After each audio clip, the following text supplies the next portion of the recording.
everybody. Welcome to the first ever Downtime with Downstar driving experience. I'm your host, Frank Downstar, along with my co-host, RC. What's up, yo? Hey! RC, what's up, BB? So tell us the plan today. What are we doing? We are going to LA and picking up Rywire and doing a podcast driving today in the M8. I love it, bro. I'm excited. Yeah. Thank you guys for tuning in. I think we're gonna have we're still testing this out, everybody. Want to see what sounds good? Windows up, windows down.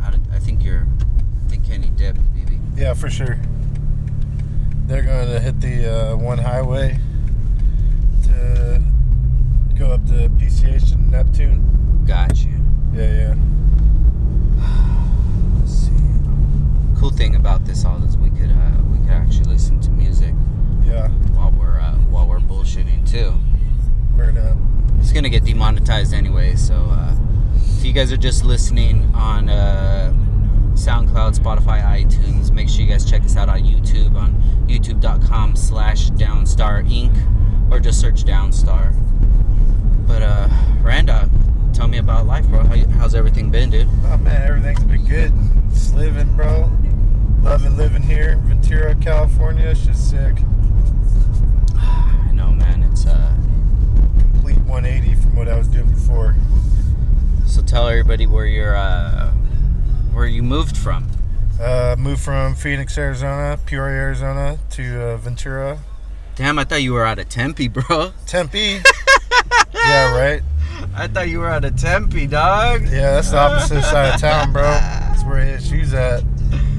Man, so Arizona, bro, it's just like an oven out there, or what? Oh yeah, for sure. As soon as you open the door up, it's like just oven. You know what I mean? When the hot air comes out of the oven, just blasting in your face. That's what it feels like every single time. Well, it took you 35 years to make the right choice, bro, but I'm glad you did it. Yeah, me too, man. Quality of life. Yeah. You know, that's such a huge one that they never even focus on, really, is like the actual quality of their life. So if they're in a situation they don't want to be at, or, you know, a place they live, or whatever.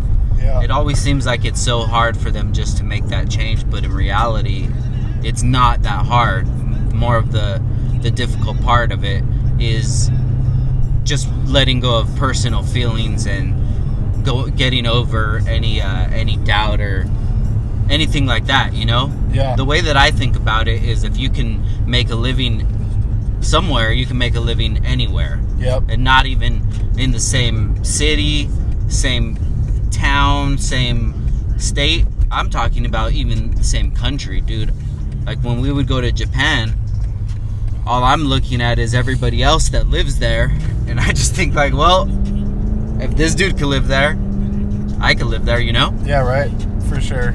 Yeah, but very cool that you made this change, bro. I'm excited. Yeah, I love it. Not only for you, but for what we're going to be able to create in the future too, you know? Yeah, I'm excited. It's going to be a good time, man. Place a motivating place. Yeah, right? Feels good to wake up and feel good. For sure. Say it again, bro. It feels good to wake up and feel good. Yep, feels good to wake up and feel good. I bet it does, man. That's what's up. So, guys, we're headed over to pick up Rywire in Santa Monica. He's going to meet us out there. He's going to park his car, and we're all going to hop in here and just cruise LA, go out to eat, and have a good time, man. I know we just do a lot of business stuff and a lot of focusing on Downstar as the business and taking care of tasks that have to do with that, but I'm pretty excited for this to not have anything to do with work today, you know? Oh, yeah. I mean, I'm excited for work too, but, you know. Sometimes, you know, work is a lot better and it's a lot more manageable when it's actually your work. Yeah. You don't have to work for anybody. I was talking to Ash about that yesterday, and we were just talking about like past bosses and experiences and things like that, how they would just like belittle the employees. Yeah. You know what I mean? It's just like, dude, I don't know how me as a man could allow that anymore. Yeah. I mean, I don't even know how I was able to allow it in the past. Yeah. Just because they know that they have you by the balls. You know, you need this job. If you don't have this job, then, you know, your whole living situation is going to be affected. Yeah. But I don't know if I could ever go back to that. What do you think? Yeah, well, you know, fortunately for me, my boss is kind of cool, so... But I've had some asshole bosses in the past where that's why I'm always like, you know, doing my own thing or whatever. So, yeah, you know, it's easier to be working with somebody that's, you know, on the same path or like-minded and wants to do the same kind of thing in life, you know what I mean? So, yeah, I don't know. Bosses in the past is just different mindset, I guess. Yeah. Now you've been self-employed before. What did you like about it, and what did you dislike about it? Liked about it, I had, you know, I just pick basically my own hours to work or whatever. If I need to do something, I could go do it. But, you know, basically running my day, doing what I needed to do. Yeah. And not what somebody else needed me to do, and then doing what I need to do after hours, you know what I mean? So that's good. If I needed to get my kid or something, I could do that. If, you know, I gotta go to a doctor appointment, I could do that. Yeah. But, yeah, it's also stressful every day, you know what I mean? So it's like one or the other. You like pay for those pleasures. Yeah, for you know, sure. it's not. It doesn't come out of nowhere. Yeah. You're definitely paying for it. Yeah. So those opportunities where you're able to leave early to go to a doctor's appointment, or, you know, take your kid to softball practice or whatever it is, you're definitely paying for that because you're gonna have to work more hours. But yeah, for sure. I like it like that. Yeah. You know, I like working. I like creating things. I like completing things, having tasks that are finished, doing things, you know? Yeah. I think in reincarnation I was probably like an ant or something like that, because I'm just always just down to like build things. Yeah. But it makes it easier out here for sure, because the weather's fucking amazing. So yeah, it makes it easier to want to stay working hard out here, because you're not immediately thinking when you walk outside how hot it is, you know what I mean? Like, it feels good, so the motivation to me stays there, you know what I mean? Yeah. Like, I want to keep working, keep progressing, keep doing good, and like I said, every day I wake up, feels good to feel good. So, you know, yeah, this weather just motivated me, you know what I mean? So me and you on the same wavelength over here. yeah, So, hell yeah, I love it, bro. I've always wanted to work with you. Shit, for as long as we've been hanging out closely together, you know? Yeah. And we've been going to the IBOC meets and things like that. You've always had that same idea where you wanted to move to California, and you wanted to just like get back into the industry and things like that. Yeah. Every time you would say it, I'm always just thinking in my head like, damn, I wish RC could come work with us, you know? Yeah. I wish we could all work together and create. It's crazy how shit like that just happens, dude. Yeah, right? And the years, like the process, like, Yeah. you know what I mean? Like, it seemed like it was going to happen, kind of, you know? It's just hard to think about that it was actually going to happen, because it's just the money to live out here and everything, and then it to actually happening, you know what I mean? It's just fucking crazy. Did you ever feel at one point that it was just like a too good to be true, like, fuck, something's gonna fall through? Yeah, I think we both felt like that. Yeah, right? And there was plenty of things that could happen to, like, make it fucking almost be like that, too. So it's just like, fuck, man. Yeah. But and when those things were happening, and one of the things that I was telling you, and I always try to tell myself, is that when you're going through a hard time, this is whatever, God or energy or the universe trying to tell you if you're trying to see if you're actually prepared for that next step in life. Yeah, right? So it'll throw little things at you and see, okay, do you really want this? Yeah. Because we're going to throw this small roadblock in the way. Are you going to let this roadblock stop you from whatever dream that you're having? Yeah. You know? And we're actually dealing with that right now with the pad. You know, we're trying to look for another house, and just the roadblocks going through that, and just everything in my mind, I'm just like, you know, let's just keep going for it. Let's just keep fighting, because I know that we're just right there. Yeah. At the brink of things. Yeah. Yeah, man. Just gotta trust the process. We doing the process, bro. I know, man. Even this, you know, hopefully people like this, because to be honest, we really don't get that much time to just go out and cruise. Yeah. So if we can go out and cruise for like half the day, yeah, right, and get a podcast and get some content out of it, that's 2 birds stoned at once, bro. Definitely stoned. It's like 9:46 in the morning, guys. Just note that. Definitely. Speaking of that, fire outside right now too. You have a whole backpack back there. What's your backpack full of? You know, I got some lemon head candy from Winco, and then I got my strawberry. What are those? The sour strap or the belts or whatever? Yeah. Man, those are so fire too. My mouth is like raw from them yesterday, bro. And then what else? Yeah, man. My mouth fucking hurts though from yesterday. Dude, you know what's funny, bro? Speaking of that, you know my boy TJ, right? Yeah. This fucking guy, I don't know what his obsession is with sour candies. Probably the same thing as you, bro. Yeah, me, bro. The same thing. When we worked at Best Buy together, bro, this fool would eat so many Warheads that his tongue would bleed. Oh, shit. Like, I legit had a picture of his tongue with blood on it. Yeah, you get addicted to it. It's like kind of like the same thing with hot sauce, bro. Like, if you get one that's like super hot, you just fucking, but you just can't stop fucking going, bro. Just because, but your fucking mouth is on fire, tongue's on fire, all the senses in your mouth are just like, fuck you, stop. But you're like, fuck you, I'm not stopping. Yeah, bro. That's me with sour candy too, but not to the point of bleeding, bro. Yeah, so to the point of bleeding though, guys, make sure you go hit up TJ at TMoney805 and ask him what the fuck his problem is.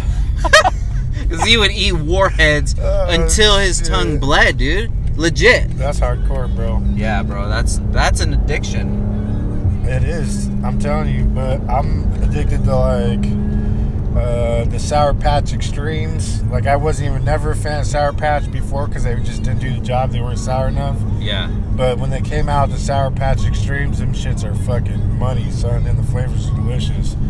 And then, what are those? They used to be Shockers, but now there's the Sweet Tart Chewy Sours or whatever. I don't know why they changed the name. Oh, got you. Shockers was such a better name, and the packaging was way the fuck cooler. I don't know what happened there, but those are also my go-to. But Winco, man. Winco delivered yesterday with those sour belts, and shits are fire. So, does Winco have the little plastic containers that you open? Yeah, where you can just buy it in bulk. Yeah, bro, that shit's dangerous. Me and the homie were in there yesterday. He just like, fuck. Yeah, shout out to Kenny, man. I know he's listening right now. Kenny just stopped by the shop, and he actually came into town to visit RC. And he stopped by the shop and checked us out before we headed out.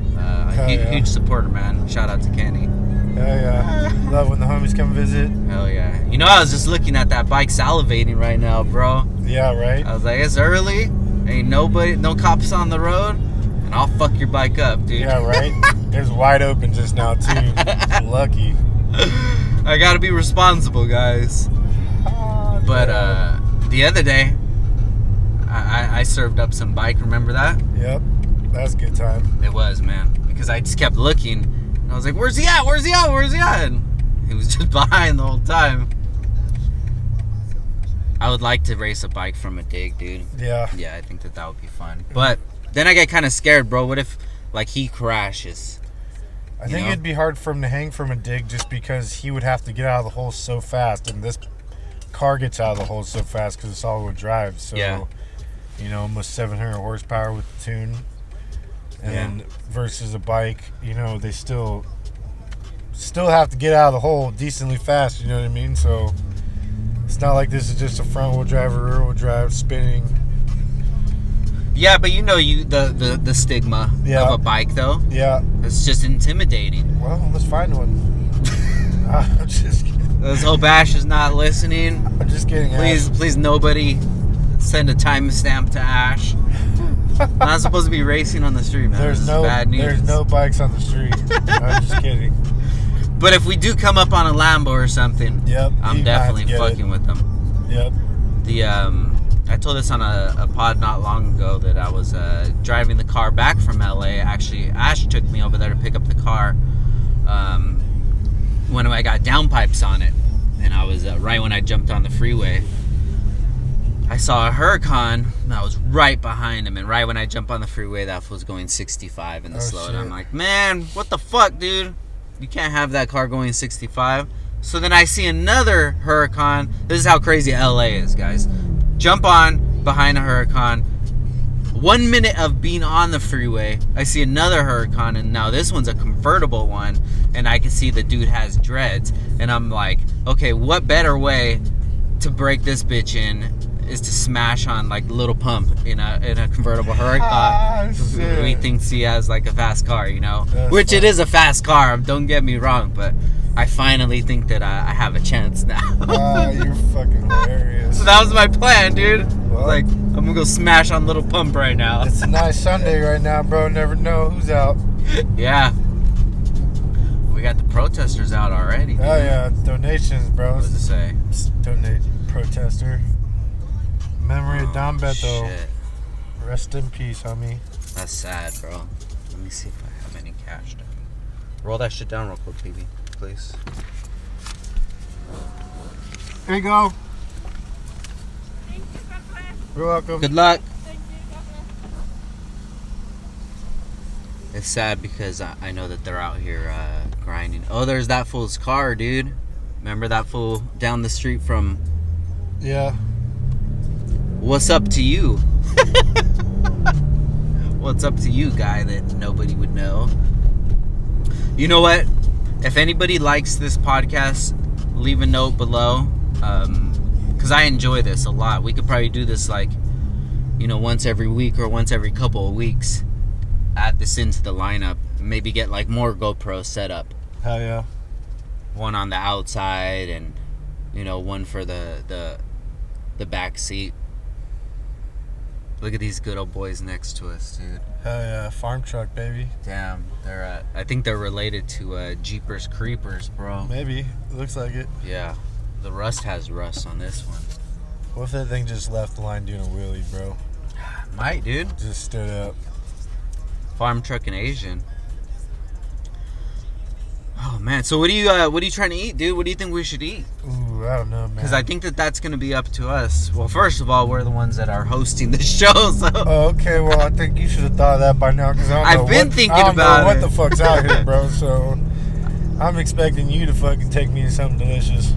I've been thinking about it. So, oh yeah, guys, this is the route that we're taking right now. We're about to jump on the PCH. If you guys don't know what that is, that's the one highway here in SoCal. Pacific Coast Highway, yes. And where we're gonna jump on at is where the Magoo Rock is. Maybe some of you guys don't know the name, but I'm sure that you guys have seen it because it's been in a lot of movies and commercials and things like that. It's just a huge rock. That's basically all it is. I should have grabbed my GoPro, huh? You didn't bring it? It's in the trunk. Oh shit. We should stop and grab that real quick. Yeah. Oh man, poor lady. She's in a hurry. I know, hate to right? see like The moms. bus just went by. Ah, poor thing. I hate to see moms and grandmas and shit in a hurry. Yeah, she's all running trying to catch the bus. Oh shit, here we go. Oh crap, I'm gonna take these off. Yeah. Get out and they fucking... Alright guys, Randog is just grabbing his GoPro. We're gonna add other video footage into this. Oh, and Ryan just texts us right now. Oh my god, bro. You forgot at the shop? It's on my window of my car. This guy. Oh my god. Fuck. Oh my god, son. You know we're not turning around, right? I know we're not. I can't believe that shit. I'll buy you a new GoPro. Oh my god. No one's gonna fuck with it, dude. Nah, it'll still be there. It's on the fucking cowl, so it blends in with the cowl. Yeah. But I can't believe I left that shit there. I put it there every time I ever fucking put something down, and I tell myself, I'm not gonna forget it here. I fucking forget it there every single fucking time. I don't know why I just quit doing that shit. Do you feel like you're a forgetful person? Sometimes when I'm like, feel like I'm in a hurry or trying to leave or something, or just When you're ODing on fucking sour candies? I haven't had any today. You literally have a sack, bro. I just want everybody to know. I do have a stack. I appreciate you for pouring that out. Whichever grocery store you guys go to, you know, it has the candy that's just in the plastic thing, and then it has like the scooper. That dude's got a nice form to him. To his run. Really? And then you just got like half pound of lemon heads, dude. Who does that? Bro, I can't believe I left my GoPro on my car. It's all good, dude. The day still feels good though. Fuck it. It's meant to be there. Beautiful day, baby. And if it's not there when I get back, you know, I bless somebody else with my GoPro. Damn. It's probably going to be melted in the fucking sun. It's probably not going to want life anymore. I'm pretty sure that GoPros are meant to go through the ringer. Yeah, but probably not like just sit in the direct sun fucking half the day. But they've been dropped from space. They've been in like space. Oh yeah, true that. You know? I mean, yeah, you're right. It'll be alright. Don't worry know. about it. You trying to ruin the day? No, I ain't worried about it. But you're ruining the day already. Am though. I? Damn. Yeah. I don't feel like it. I feel happy still. It's 9:56. RC already ruined the day. I feel happy. I don't know why you don't. Alright, good. I need a little bit of it. I'm not worried about it. You ever see people that are you are mad tall. You probably don't have tall envy, but I always see people that are like pretty tall, like you and Alex, and it kind of bothers me. Like I'm low key Why? hating because I'm tall? 5'8", dude. Just get some fucking Don't they have those things you stick in your shoes and make lifters? You like an inch taller? An inch though. What the fuck is an inch? Well, a lot. 5'8" for an inch is a lot, bro. It's still in the fives. In a lot of different ways. Yeah. Well, okay, so here's the dilemma, right? Yeah. Would you take an inch off of your height to add an inch onto your dick? Ha! No. No? No. Oh my god. So you are show it then, fucking big boy. Nah, man, I'm growing now. Show her what the fuck. We went over this shit. Nah, not me. But I would still be over 6 foot, no, so I guess. Me. Hey, hell yeah, whatever. That's what I'm saying. But I like being 6'2", bro. 6'1's too close to the 6 foot mark. If I shrink as I get older, I'll be under 6 foot if I do that. I'd be down to be like 5'4", dude. No, you wouldn't. You only like being 5'8". 5'4" with like a fucking huge ass dong, bro. Oh my god. Now I'm sure anything. I've seen like homeless dudes pissing outside with like huge dongs, so it's like just because you got a huge dong doesn't mean you're gonna succeed in life. Oh you know? my gosh, bro. That's the misconception, you know. Yeah. What if you got a huge dong but you don't have no game? Well, thankfully I don't have a huge dong and I have no game. You don't have game, dude. Yeah. That shit bothers me. What? You're bothering me a lot today. That you don't have game. I don't want any. Who was I trying to harass you to? The chick at the breakfast place. Good egg or whatever. Eggs. Good egg. She'd be like, no. I'm like, okay. Then I can sit back down. You gotta do it differently, dude. My brain doesn't process spitting game. Yeah. You know, that's like the worst thing about being single, bro.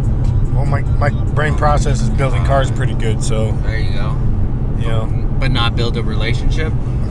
Not fucking walking up to some random chick and spitting game. Out of nowhere? Yeah. This is the hardest thing, dude. Especially you spoiled ass kids listening right now. Like Alex was born in 99, like bro. Alex. You have what no fuck? idea what it's like to have to call a house and pray that the dad doesn't answer, dude. Alex a hustler. Yeah, he is. I got you, Alex. But he's born in 99, dude. I know, if you're right? born in 99, he was, what, when he got his phone, it was like, what, 2015 or something like that? He could still have been sneaking in and out of windows and stuff. Yeah, I guess so, but that's still old school. What I'm saying is everybody already had cell phones by the time that he was out on the streets. Yeah. Not us, bro. I remember I called this girl like 3 times in a row because the phone kept tripping because it was like that Nokia phone. Yeah. And technology of cell phones back in the day was a lot different. Yeah. And it just seemed like it wasn't going through. And finally, when it did go through, the dad wasn't that happy with me, like, prank calling them, which I wasn't. I was just trying to talk to his daughter. But whatever. Maybe they were dating. I don't fucking know, dog. But he was really mad. Hey, back in like, let me see. All right, back when I had my 68 Charger, what age was that? Like 15, 16? Yeah, 15. All right, so I had my permit when I was like 15 and a half. That's when you could get it. All right, cool. Right when I turned 16, like that summer or whatever, I had like emergency use only cell phone. Mm-hmm. And back then, this is when you paying for like every minute. You know what I mean? You get like 90 minutes for the month. You get like... Wait, 90 minutes? Yeah, bro, that's how the plans were. You don't remember that shit back then? We the same age, bro. You remember how you used to have to pay for like every minute that you used? I remember you used to have to pay for every text, even if you get it or send it or receive it. Yep, everything. Which is weird now when they say fucking, you know, you see the commercials or whatever saying text message rates may apply or whatever. It's just like, holy shit, who doesn't have unlimited everything? Like, I thought that was like standard for any phone company nowadays. Yeah. But anyways, back then, like, I had an emergency use only $75 a month, 90 minutes cell phone that my mom let me use or whatever. Being that young, like, you didn't understand the concept of fucking don't let all your friends use your fucking phone, you know? It's like, oh shit, cool as fuck. I got a cell phone, literally nobody else does, and fucking I was just letting people use my phone. I'd be using it like a motherfucker, bro, and next thing I know, I had a $2,000 fucking phone bill. $2,000? Yep, boom, son. $2,200. Oh my god. Yeah, so that's the main reason that my mom sold my Charger, bro, because I was a fucking, you know, around the same time I wrecked my dad's truck. Literally, this is what I was doing. Looking at a blue SI that was passing by, bro. This is when the shit was brand new. Like, horny. Yeah, this was like in 2000. These cars were brand new. So a brand new one was passing by. I was like, oh shit, SI. And I was looking at it, my friends were looking at it, I was passing by. It just so happened this van full of old people right in front of me decided to stop instead of getting the left lane, the middle lane, and to make the left turn. Yeah. And fucking, I fucking hit the back of them, bro, rear-ended them. So all 6 of them went to the hospital. I was just gonna say, how do you know it was a van full of old people? Bro, but it was legit 6 old people? Yes, handicapped. Oh shit! Yeah, they all went to the fucking hospital in a fucking in an ambulance, bro. So I had a fatty bill. Anyways. Oh my god, bro. Yeah, I know, right? Lucky me. So between that, needing to pay the deductible for that, and then the $2,200 phone bill, I feel like my mom set me up for failure on that one, on the phone bill. But anyways, yeah, it was mom's fault, definitely. Yeah, still love my mom, whatever. $2,200 fucking phone bill, and fucking an accident later, I had to fucking sell my Charger. So 68 Charger, bro. That was a hard loss at 16. 16? You're a fucking badass 16-year-old, bro. Oh yeah, that's when I started fucking up, man. You know, Christian's 13. I can't imagine him in 3 years almost murdering 6 old people. Well, thanks. So, I appreciate that. That's the reality of it, you know what I mean? So, guys, if you're looking right now, we are passing Magoo Rock. I feel like a tour guide in New York. So on the right-hand side, we got Magoo Rock. Right here in the crevice or the splittage. Ooh, let me stun on these fools right here. Let's see. Can you guys hear it? Let me get out of here, old man. I'm such an idiot. Speaking of 16-year-olds, this car really makes me feel like a 16-year-old. Yeah, this shit's tight as fuck. Record the timestamp on the GoPro when you're done, so then we know when to match it up. Okay. So we just passed Magoo Rock right now, and we just saw, what was that, like a McLaren? Yeah. McLaren and some other stuff. If you guys are ever in California, I would definitely recommend doing this drive, because you're probably going to see a lot of awesome cars along the way. They're always out for their Sunday cruise. And hopefully we catch a little pump slipping. It's tight seeing the waves crashing right here on these rocks, bro. An important part of buying Honda parts online is making sure that you can trust the company that you're dealing with to get you the right parts reliably. You're spending a lot of money and you spent a lot of time researching your build. The last thing that you may want to do is send cash to a website where you may never see it again, and worse yet, never see parts. With Heel Toe Automotive, an 18-year history track record is part of the deal. Heel Toe brings you deep industry connects, professional parts recommendations, alternative ideas when your parts aren't available, and will even contact you if something on your order looks out of ordinary before it ships. Heel Toe's unique checkout allows you to select a deadline to receive your parts to make sure you get them in the time for your project plans. You can buy parts online anywhere, but Heel Toe knows what truly matters to an enthusiast: professionalism, swiftness, and accuracy. Heel Toe is in your corner. Visit HeelToeAuto.com, or you can call or text at 949-295-1668. And make sure you check them out on Instagram at Heel Toe Automotive. I love this fucking place, bro. Yeah, man. Take it in, bro. Woo, that shit's tight as fuck. Endless. I love it. It just goes forever. I can't wait to be mobbing in a turbo car, bro. Just Speaking of that, let's talk about it, bro. What plans you got coming up? for which ones? Which ones we talking about? We talking about For me yours. or you? Oh, me? We're not talking about what we can't talk about. Oh, we're not talking about the plans for the M8? All right, cool. Alright, cool. So, for me, I'm just trying to get my car done, man, so I can enjoy something to drive.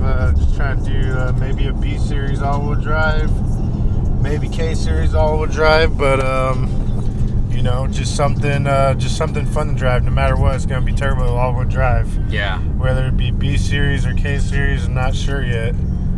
But just super tight, man. I want to fucking be able to enjoy this cool air.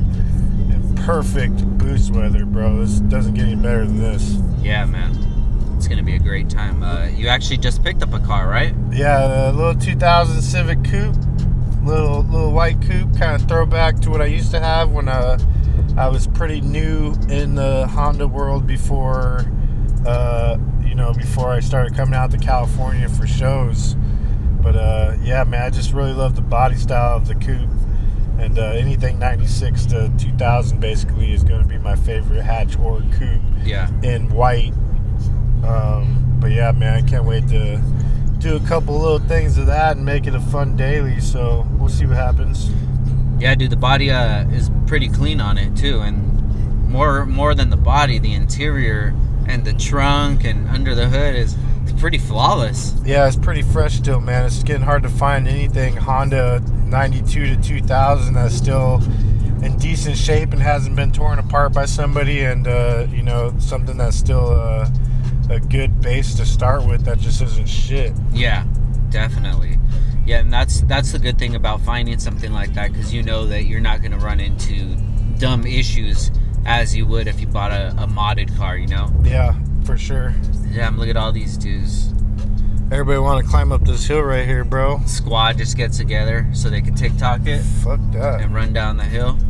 You ain't gonna catch me going up that shit. You know what's crazy is that since we went into quote unquote lockdown, everybody's just outside of their house now. Everybody. And everyone's just hiking and going to the beach and, disobeying the law. Yeah, for sure. I think it's in our nature as Californians. I think it's slowed down just a little bit, bro, but then people are just fucking over it. Look, not a single person, nobody cares about masks anymore. They're just like, fuck it. Yeah, and it feels like it's over, bro, but who knows, like, for sure. But yeah. I just don't feel like anybody around me has been sick, but we still do what we do, wear a mask, you know what I mean, when we go into public places. But when it comes to outdoors, everybody's just, as soon as you step outside the car in the outdoors, nobody's wearing a mask. No, definitely. It's like all of a sudden it just fucking virus just flies off somewhere else. Is there something else? Something we don't know? No, there's something else in the news that's taking the airwaves. Yeah, right. Nobody cares about it anymore. Yeah, and once that simmers down, then COVID is gonna come bubbling back up. Yeah. Second round of COVID. For sure. Whatever, bro. It ain't shit, dog. It'll be gone by November. Yeah, it will. It definitely will. But who knows what it's gonna take with us. Shit, we almost there already. Well, nobody's fucking up Halloween, bro, so, you know. Halloween's not happening. Yeah, it is. Halloween is definitely not happening. It is I'll take this bet with you. Halloween's not happening. Halloween's not happening. You're high. All right, guys. $50 bucks? $50? 50 bucks. Halloween is not happening. I mean, Lunch. Let's just do lunch then. Like Let's just do lunch. I feel like I'm still going to be taking my kid around trick-or-treating and she's going to be grabbing fucking candy out of bowls because people just left it out in the driveway. Or at the doors. Okay. Yeah, I guess. I guess it's not completely... Like, it's not going to go like October 30th, November 1st. But... Everybody's wearing masks on Halloween anyways. Oh, shit, you're right. There's going to be a lot of nurses and doctors, huh? Yeah. So, see, that's that, bro. What do you feel about that $50 though? I mean, I'll give you the $50 anyways. It doesn't matter. I'll let you keep it. Just remember this bet. All right, I remember.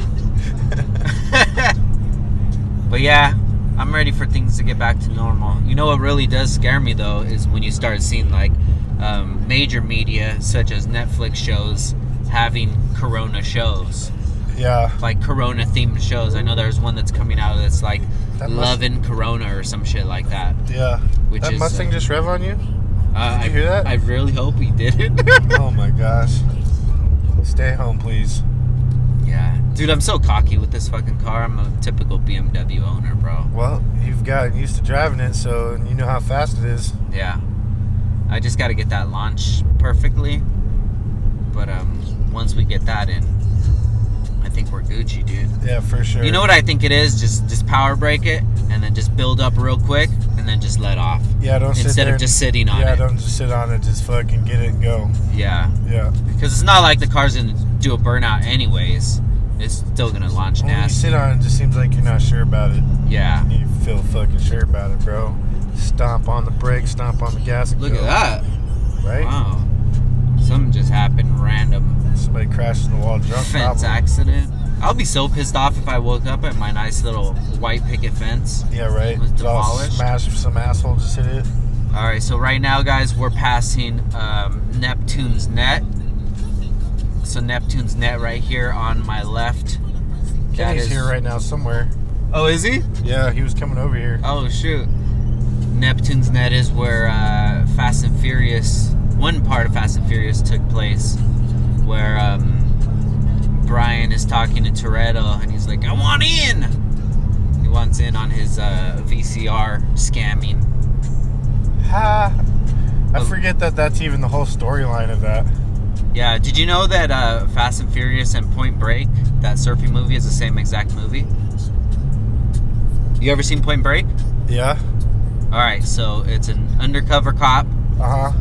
trying to infiltrate a crime organization that has to do with like extreme sport, surfing, racing. He gets in there, he falls in love with the lifestyle, falls in love with the sister, and Man, I'm gonna have to watch that again, bro. I don't feel like I remember it at all. yeah, falls in love with the Toretto. I forget that guy's name, the ultimate surfer dude. Oh shit.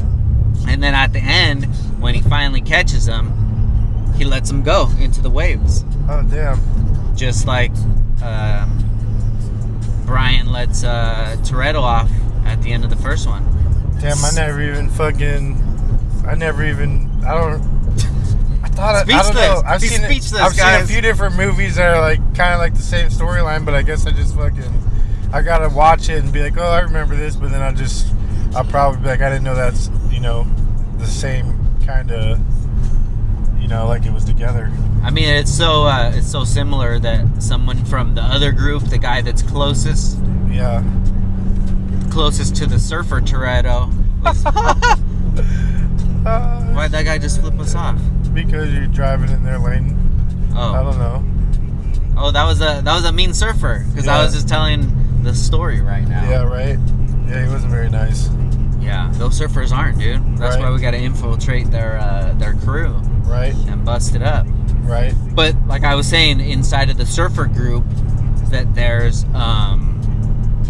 the friend of the main guy that's suspicious and isn't fucking with Johnny Utah or whatever that guy's name is. It's the same movie. You could probably watch them side by side, like The Wizard of Oz and Pink Floyd.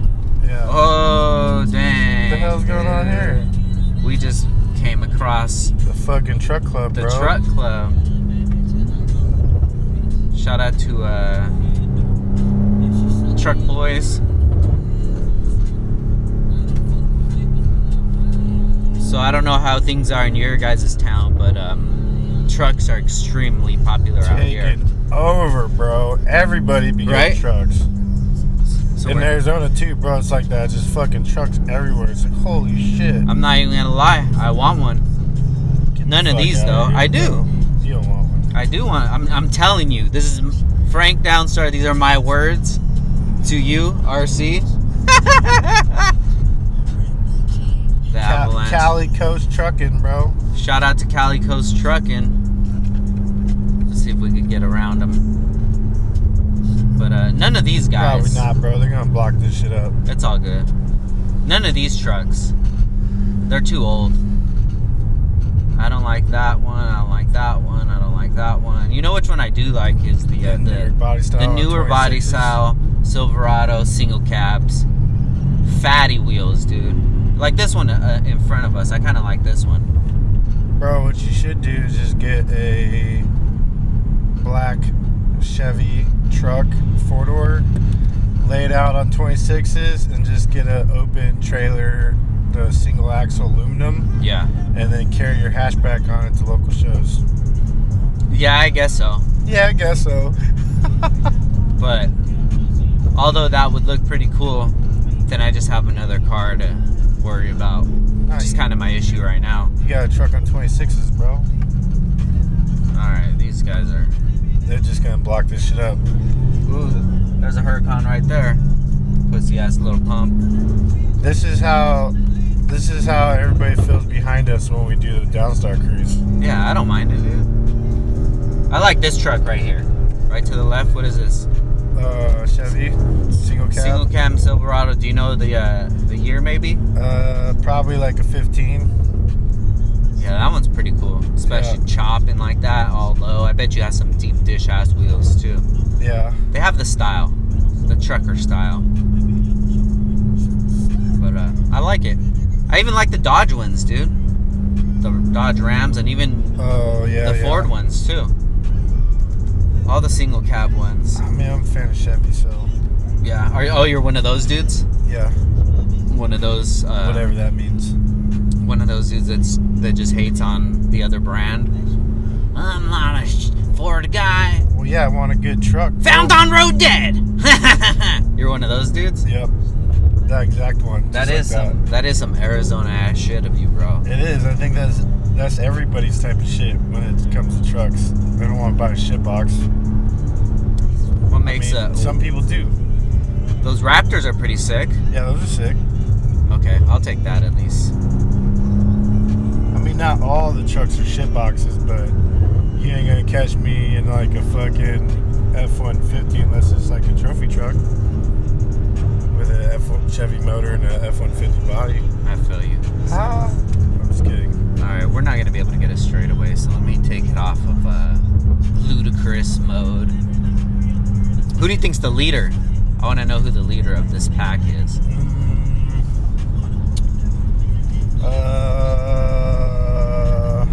I don't know, man. I gotta see who's up front. Alright, so back to the main subject. What are we gonna eat, dude? Should we just drive around and see if we find a spot? Let's just. Oh my God, Primo Bill, bro. There you go. I told you, bro. Yeah. Guys, I'm gonna give you guys the tip. If you're not Hispanic, or if you want to just get in with the Hispanics, Give him the tip. all you gotta do, guys. All right, so let me paint this picture Fucking for you. guy. Right, you go to go get your tires changed, right? Oh, what's up? Hey, man. Hey, what's up, Primo? Hey, what's up? Hey, I just wanted to get some tires for this. I wanted to see if you can help me out. Oh, okay, Primo, I got you. That's it. You just got to call him Primo. That's the secret code word. It is. So any Hispanic that you come in contact with, even if you're out eating, hey, what's up, Primo? How are you? Just like that, easy. Yeah, you're right. Everybody I've called Primo so far, they looked at me stupid. It's love day, I must bro. be saying it too white. Because you're saying Primo. Yeah, I'm saying it too white. Yeah. I gotta like roll my R, right? Yeah, you just need a little more time in Oxnard, bro. Yeah, I'll get You'll it. be good. But that's the trick. Just call him Primo, which means cousin in Does it? Spanish. Does Yeah, it mean cousin? it means cousin. I'm pretty sure that's what it literally means. Cousin. Is cousin. Yeah. Why is that so hard for you to believe that you're gonna just Google it right now? Because I want to be sure. I'm telling you, you don't have to be more sure than that. It sounded like boss to me, but I don't know. What the fuck do I know? The fuck? How does it sound like boss? I don't know. Why would you say, what's up, cousin? What's up, cuz? Like that, cousin? Oh, well, Primo? cousin's different. I guess so. So that's the tip, guys.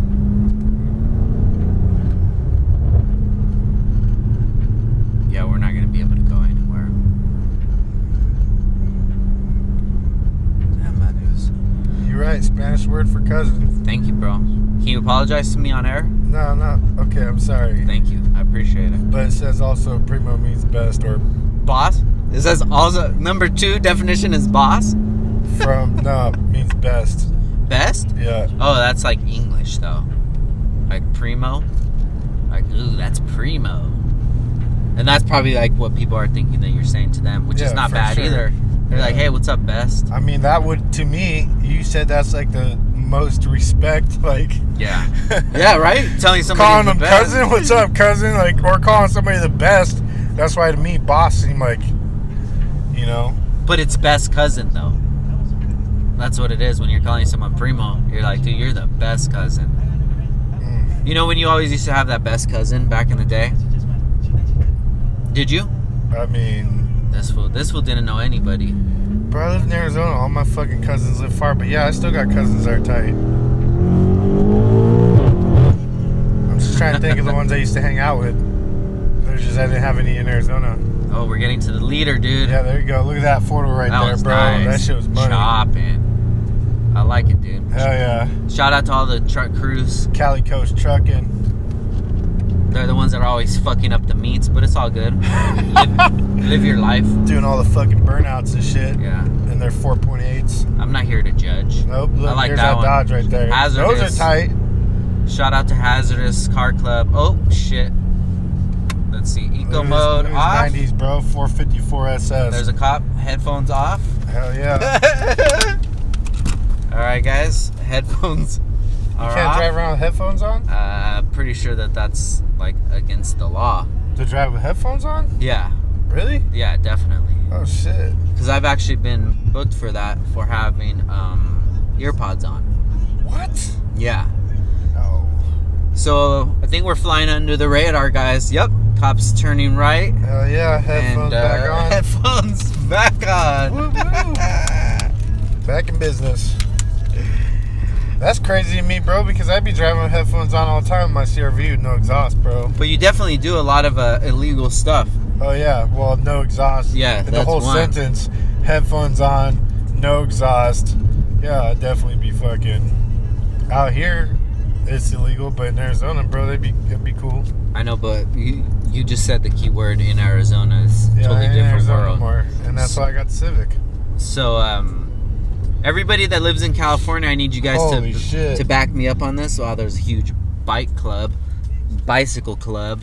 There's like 50 of them. But guys, I need you to back me up on this. Please let RC know. Find him on Instagram, RCG Motorsports, RCG_Motorsports. Yep. Please let him know that his car will get stolen if he leaves it on with the keys inside of it. Bro. Your car is going to get stolen. Bro. Your car is going to get stolen. Yeah, but I feel like I'm not the only one that leaves their keys in the car. And you're not the only one that gets their car stolen. Yeah, but that's just the roll of the dice, bro. Ooh, What the fuck shit. was that? Something at the gas station. Maybe it was that Somebody's- motorhome. Somebody's tire just... Oh, yeah, it might have backfired when it started. Yeah, because everybody just looked at that motorhome. All the Holy bikers. shit. There's a nice little crumbled up EG. Damn, bro. Shots fired out here. Shots fired. Popping out here in the hood. What is this, Malibu? Where are we at? Yeah, so guys, we're rolling into Malibu right now. Probably about 20 minutes away from meeting up with Rywire. If you guys are familiar with the area, we're meeting up with Rywire around the 3rd Street Promenade parking structure. So probably when we get a little closer, we're gonna go ahead and take a commercial break and figure out where we're gonna go eat, set up with Rywire so he could have his mic set up, switch seats around, and get back to it. But while I do mention commercial, man, I'm pretty stoked about these new sponsors jumping on, which is Rywire and Action Clutch, you know. Oh, yeah. Kind of got bit by something probably about a month ago that made me think, like, you know what? If you want this podcast to succeed, you got to take it to the next level, you know? And whether that's coming out with different interviews that maybe are outside of our wheelhouse, or different layouts for the promo, different ways of promoing, you know, feeding the Instagram a little more attention. So ever since I've been doing that, I think it was about the start of that, the Greg Busel from Koru Works. God damn, that's so hard to say. Koru Works? Koru Works out in Atlanta. That was the first episode that we started to make these changes on. Greg Busel, bro. Yeah, shout out to Greg Busel, man. Hell yeah. I was actually looking at old pictures on Instagram, and I found some of us back in 2010. Oh, shit. Which is pretty rad. Yeah, right? 25 years old. Yeah, man. Whew. 25 years old, not knowing what to expect about life, not knowing what was even going on, what I was even gonna do, or what I was even doing. Yeah, right? Yeah. Could you guess 10 years ago you'd be driving around an M8 right now doing a podcast? No, definitely not. Hell no. Whenever I would go to Glendale and I would see somebody in, like, you know, an M6 or something like that, and it had exhaust on it, it never even registered to me that I could have something like that, because that car was just so out of my idea of what we could have. Yeah. You know, and you see those cars and you think, like, wow, that Mercedes or that BMW sounds fucking like a muscle car. Yeah. What's up with that car? What is that? Yeah. And now we're whipping it to this day, man. Hell I love it. And it's more about the accomplishment than it is the actual, like, material object, you know? Yeah. Just being able to think back in the day about the mindset of things. Yeah. And then just to see now, like, where normal life is. It's just sick, man. It's just rad. Life is good, BB. Oh, yeah. Life is definitely good, man. It's nice to just have these little cruises. Just enjoy the California weather. It's fucking great. And see these cars, man. The police are out. They're definitely out, man. So we're probably not going to be doing much screwing around Got that here. Porsche, bro. That's sad, dude. Because that shit looks extremely stock. But he must have been dipping. Right?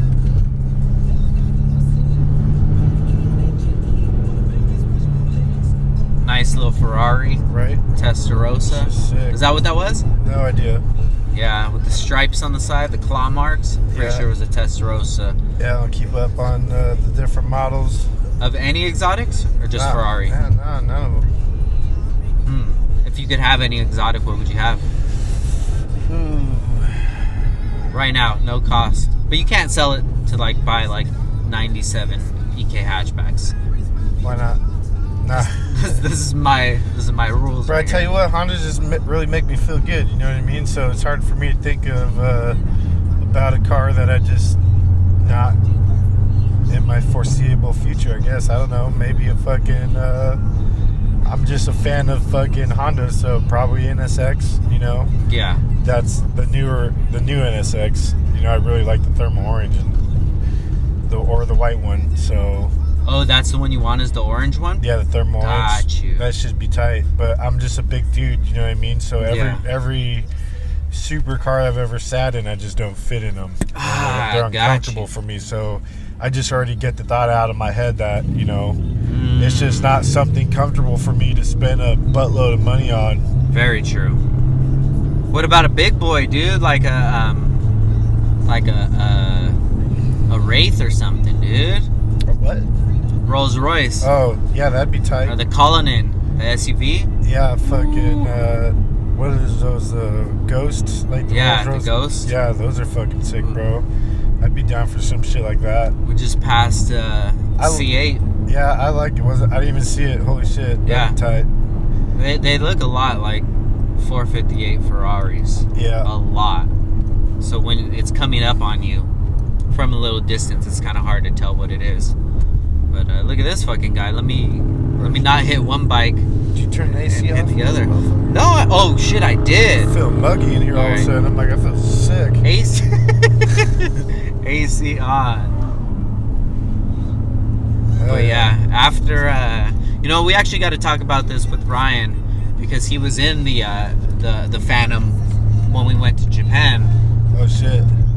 But after that experience, it gave me a whole new meaning of Rolls Royce, dude. Yeah. Fucking amazing car, bro. Oh Yeah. my god. I think you would enjoy it as well because you're really into details, and just the details of that car is so awesome. Yeah, bro. see, and I like those. I like big body luxury cars like that. I'm not too sure that I would be super into like a supercar. I mean, I guess if I like the classic just Lambo Gallardo look, you know what I mean? But Got you. it's just hard for me to picture spending that amount of money on a supercar when I'm just a super fan of fucking like the fucking Honda on Motec 2-step fucking makes my soul feel good, you know what I mean? It's like I could spend $100,000 on having a fucking race car that's a Honda and probably be happier just because I'm such a big fan of Honda. Yeah. But I don't know, I don't make that kind of money or have that kind of money to be able to have a supercar and just be sitting on it, you know what I mean? So Yeah. I don't know, it's hard for me to say. I'm not in that position to ever think about it. But you can't even imagine it? Yeah, not really. Okay. Okay, guys. I mean, I got friends with them. It's easy to manage to be in the passenger seat and enjoying it while I'm with them, and then, feeling good that they feel good. True. But I don't want the maintenance of that car, or Let's just call out every car we see because we're about to pass a Ferrari. What was that? 488. GT3. And what is that? A Modena? Yeah, I don't know. Yeah, the Ferrari Modena. Just cruising, and then more trucks. Yep, more trucks. It's lit, man. I don't know what that little we're car passing Pepperdine University on our left, right here, guys. Ooh, two more. That's a 488. Hey. Just a perfect cruising day, bro. Yeah, bro. Fucking amazing. We just seen like 4 Ferraris that one Or the light. Porsche. That color's sick. Very nice, man. Hell yeah. That's cool. What about a Porsche? Custom seat GT3 RS. Yeah, I like them. Yeah. I can fuck with them. Because if you could fit in an EK, sure you could fit in a GT3. EK is like, it's almost pushing limits. I almost don't fit in them. I don't fit in EGs for sure. Really? EK is just borderline fucking, I can still feel comfortable in them, so yeah. God damn, more trucks. Look at all them shits. The opposite lane, guys. Holy shit. Okay, note to self, we need to come up with Downstar bolt kits for trucks. Yeah, right? You could sell them. God damn, bro. People everywhere, bro. Yeah, on the right is just a Camaro Club. Wow. Hell yeah. There's so many cars out here, dude. Right? There's one of those new orange Miatas back got there. you. Are you a Miata fan after working at JDL? Fuck no. Really? I just don't fit in them, bro. I'm just not. I had to work in that car, like, seats out, pulling out the OEM roll bar to put it in an aftermarket one, bro. Like, I've been in and out of that car countless times when we're doing the tune on it, and it's just fucking... Wow. Oh, shit. That's one of those trucks where the bed fucking does all kinds of crazy shit. Now we just passed an old school truck crew, and those ones, yeah, like you were saying with the hydro beds. Yeah. Sick, bro. Sick, sick. Very, very sick. Hell yeah. This place is popping out here, bro. It is, man. This is such a nice drive. Hell yeah. This is the drive that we did on the cruise. When was it? It wasn't last year, was it? It was the year before, I believe. Last year. Was it last year? Yeah, for your meat? Yeah. Yeah. Speaking of the meat, man, it's coming up on the day, sometime early October. I'm pretty sure that we're not going to have an actual meet. We're probably just going to meet up and do a huge ass cruise, which would be really cool.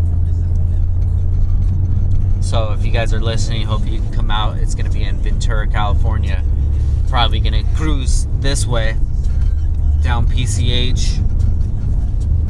Maybe make a day out of it. I don't know yet, but we got to do it. I think this is going to be year 5 if I'm not mistaken. Yeah, I've been every year, so I don't remember. I only remember. Do you have a picture every year of us parked on the side? I have pictures from every year, but I just have to go back. Have you done a meet every year? This would be the 5th meet? I believe so. Oh, time be flying, because I'm pretty sure I've been to every one of them. Yeah, time is flying. What is this dude doing? I don't know. Look at all the cars right going here. the other way, bro. There's another, the girl Ferrari. I'm not sure which one it is, but it's the one that's like a hatchback. I think it's called like the California edition or something. The girl Ferrari. No disrespect to women, but I've only seen like influencer model chicks drive that Ferrari. For sure. And then just that like porn star looking guy. But that porn star looking guy? yeah, he had a porn mustache like from the 80s. Oh, okay. I can't even grow a mustache. Can't, huh? Nope. That's sad, bro. Man, fuck you. You can't grow a beard. It's there. It's patchy. It's not a beard. I mean, but it's there though. It's. Look at that mustache. Yeah, look at that mustache. You're right. Look at that I can't grow a mustache. beard either. My shit's all thin. I could grow a hell of a mustache though, dude. That's a good looking mustache. You should just shave off the rest of it and just keep the mustache. I might just shave it all and lose a couple years. No, just keep the mustache, bro. Trucks. I'm buying a truck this week. Holy cow, bro. The truck scene is off the chain, son. There had to be a show. This is ridiculous. There had to be a fucking show. There can't be shows anywhere. Oh, you're right. Yeah, they're just fucking getting tired of bullshit and they're just mobbing. Bro, we're running into groups of like 30 of them. Yep. Every light. This Taking is insane. over, bro. Worse than Hondas. The takeover. That's Takeover. right. It's the takeover. Shout out to trucks, though. You know what's crazy, too, is the market for trucks is probably so inflated right now. Crazy. You know? Crazy. K-swap. K-swap the world. K-swap everything, dude. So, guys, I think we're going to let this out of the bag. The next car that we're going to get is a S14 with a K-swap and a Boss kit. Hell yeah. And, yeah. You're going to see us in D1 pretty soon. Fuck yeah, drifting it up. Ooh, we just passed a couple Hondas. With your boy behind the wheel. I didn't even see him, bro. I was looking at these waves over here. Hey, so back to fitting in Hondas. So we're building the heavy in the streets EG so we can have some fun on the streets. So you can drive it. So Yeah. how's that going to work?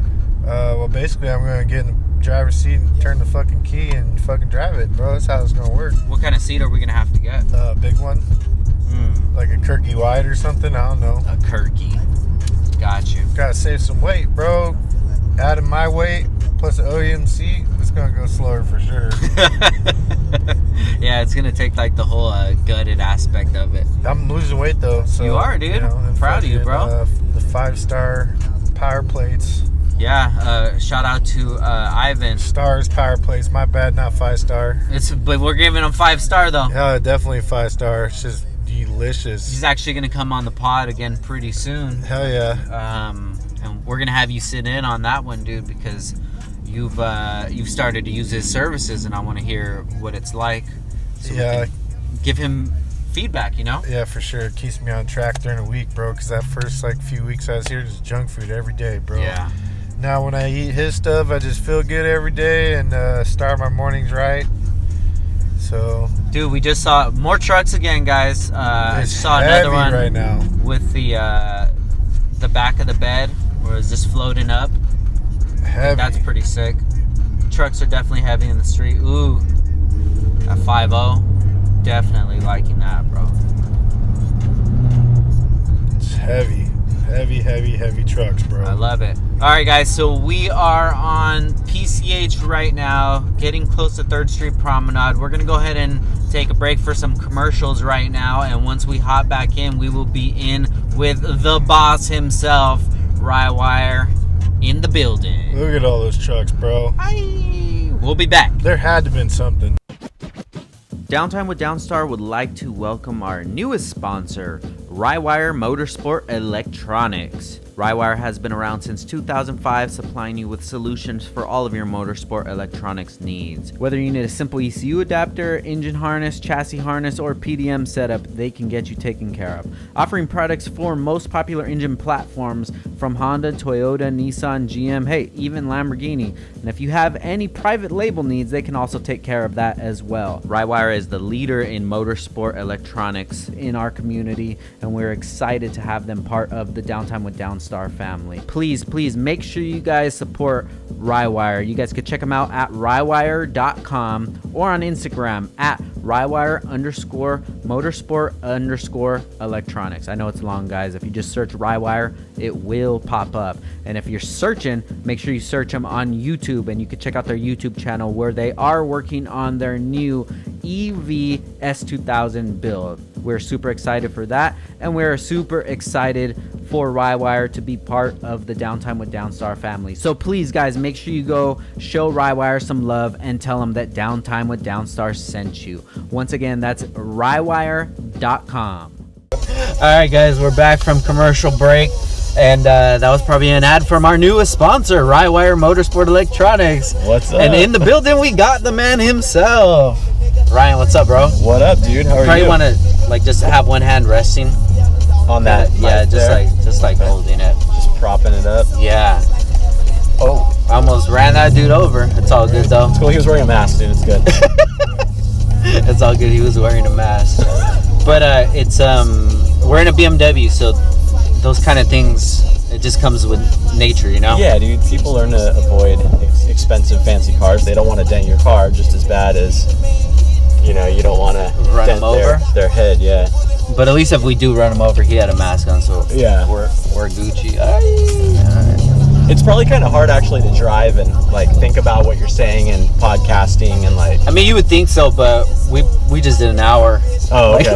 And you're all warmed up. You're all warmed up. We're all warmed up, ready to go. I just got to figure out where we're gonna hit the PCH at. I think just make a right up here. Yeah. But guys, make sure you welcome Rywire. Make sure you guys go check them out on Instagram.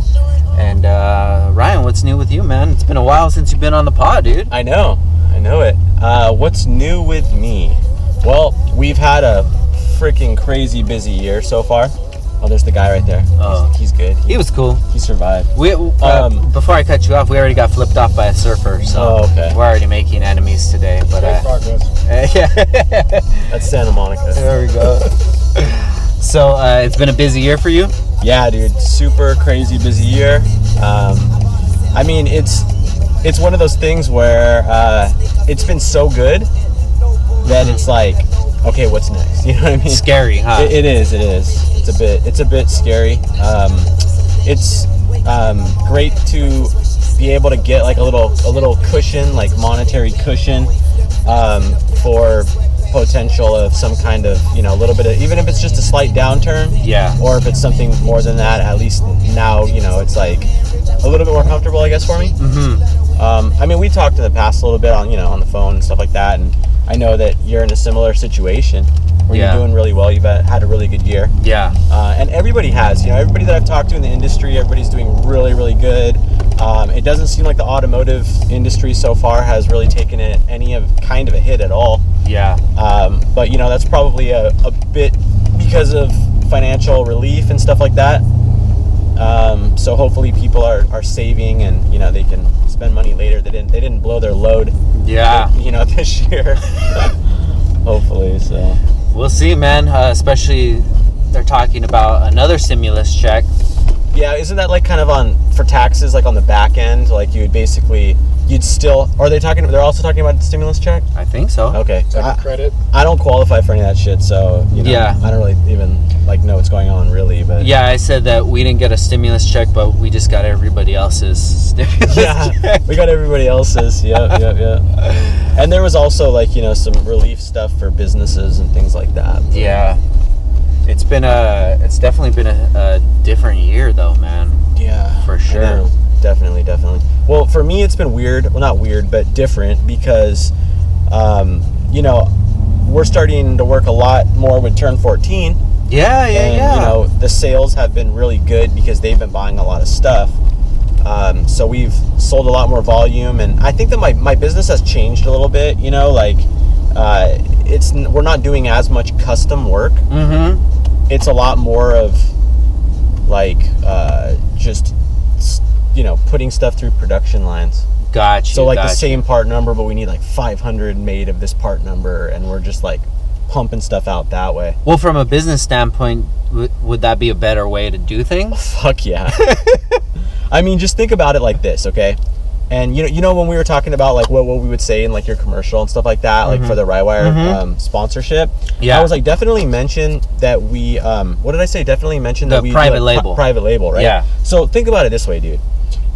We're a small shop, right? Just like you. You got a few guys, few people working there. It's nothing crazy, right? Yeah. A lot's riding on your shoulders, lots riding on my shoulders.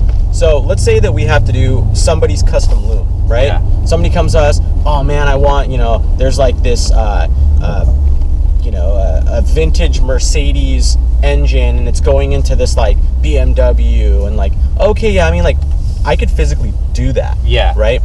But what if a shop that goes, hey, so we have like a bunch of cars we're doing 15 cars, or we're doing 115 cars, right? Yeah. And we need this loom designed. We need it to guarantee plug and play work out of the box, and that's what we need from you, and we need you to manufacture all 115 of them, right? What's better, right? I do one. It takes me a week and a half to do this one loom. Mm-hmm. I could charge maybe like $3,500 for like custom engine harness, and it takes us like a week and a half to do. God, and it's got my time, it's got Ryan Durr's time, it's got some of David's time, it's got everybody's time involved. Yeah. Or you work with one person, do the same work, then you just buy all the materials, get all that going, and now you make 115 pieces. Yeah. So you do kind of the same amount of work plus a little bit of like extra ordering and stuff like that, and then you're making way more product. Your customers now being able to put that on all the cars they're building. They're all the same. Slap it all together. He's happy because he's like, holy shit, how did you make 115 of these parts? Mm-hmm. Well, easy. We did all the time in developing, and then we just manufacture all exactly the same, and they're all guaranteed to work because they're all quality controlled, and everybody's happy, right? And the price comes down because you don't have to build custom 115 harnesses. Yeah. You build one custom one, and then you just like mass run them. Oh, that's nice right there. Yeah, those are sick. Yeah, no, I definitely feel you on that. So, what is your benefit of doing like a custom harness besides just doing a favor for somebody? Right. So what's your motivation in? I've asked myself that a lot. Yeah. Why do I even do it? Okay. Like, why do I even do a custom wiring harness? Well, because that's kind of what I know. So there's that. The one thing is like, I know how to do it, and people rely on me for it. Okay. And if I'm just like F off to everyone, then that sucks. Yeah. Right? Because then I'm not like progressing, pushing everybody forward that might need one, right? It also opens the door to competitors, I guess you could say. I mean, that's not the worst thing in the world, but I would love to be able to support every single person if I could. Definitely. Right? So if I can grab some of those custom jobs, maybe ones that are up my alley, then I try to do it. Another one is just marketing, right? Like, if it's a cool car that is going to be in like a racing series or something, or it's right up my alley, it's a perfect, somebody that I work with often, that I've done jobs with for and whatever in the past, then I want to support them. So there's a lot of reasons why I should be doing those, but if I just look at straight financially, it's not worth it. Yeah. It's way, way more worth it for me to work with somebody to make a bunch of looms, or for me to take the time and do something that's like really, really good for the masses. Like, you know, some of these AEM infinity harnesses that we do, a lot of people have been, like, literally it took, 30, 40, 50 people to ask me, hey, can you do a AEM Infinity 508 harness for a B series, for a K series, but has all these extra sensors and yada, yada, yada. Then I go, okay, you know what?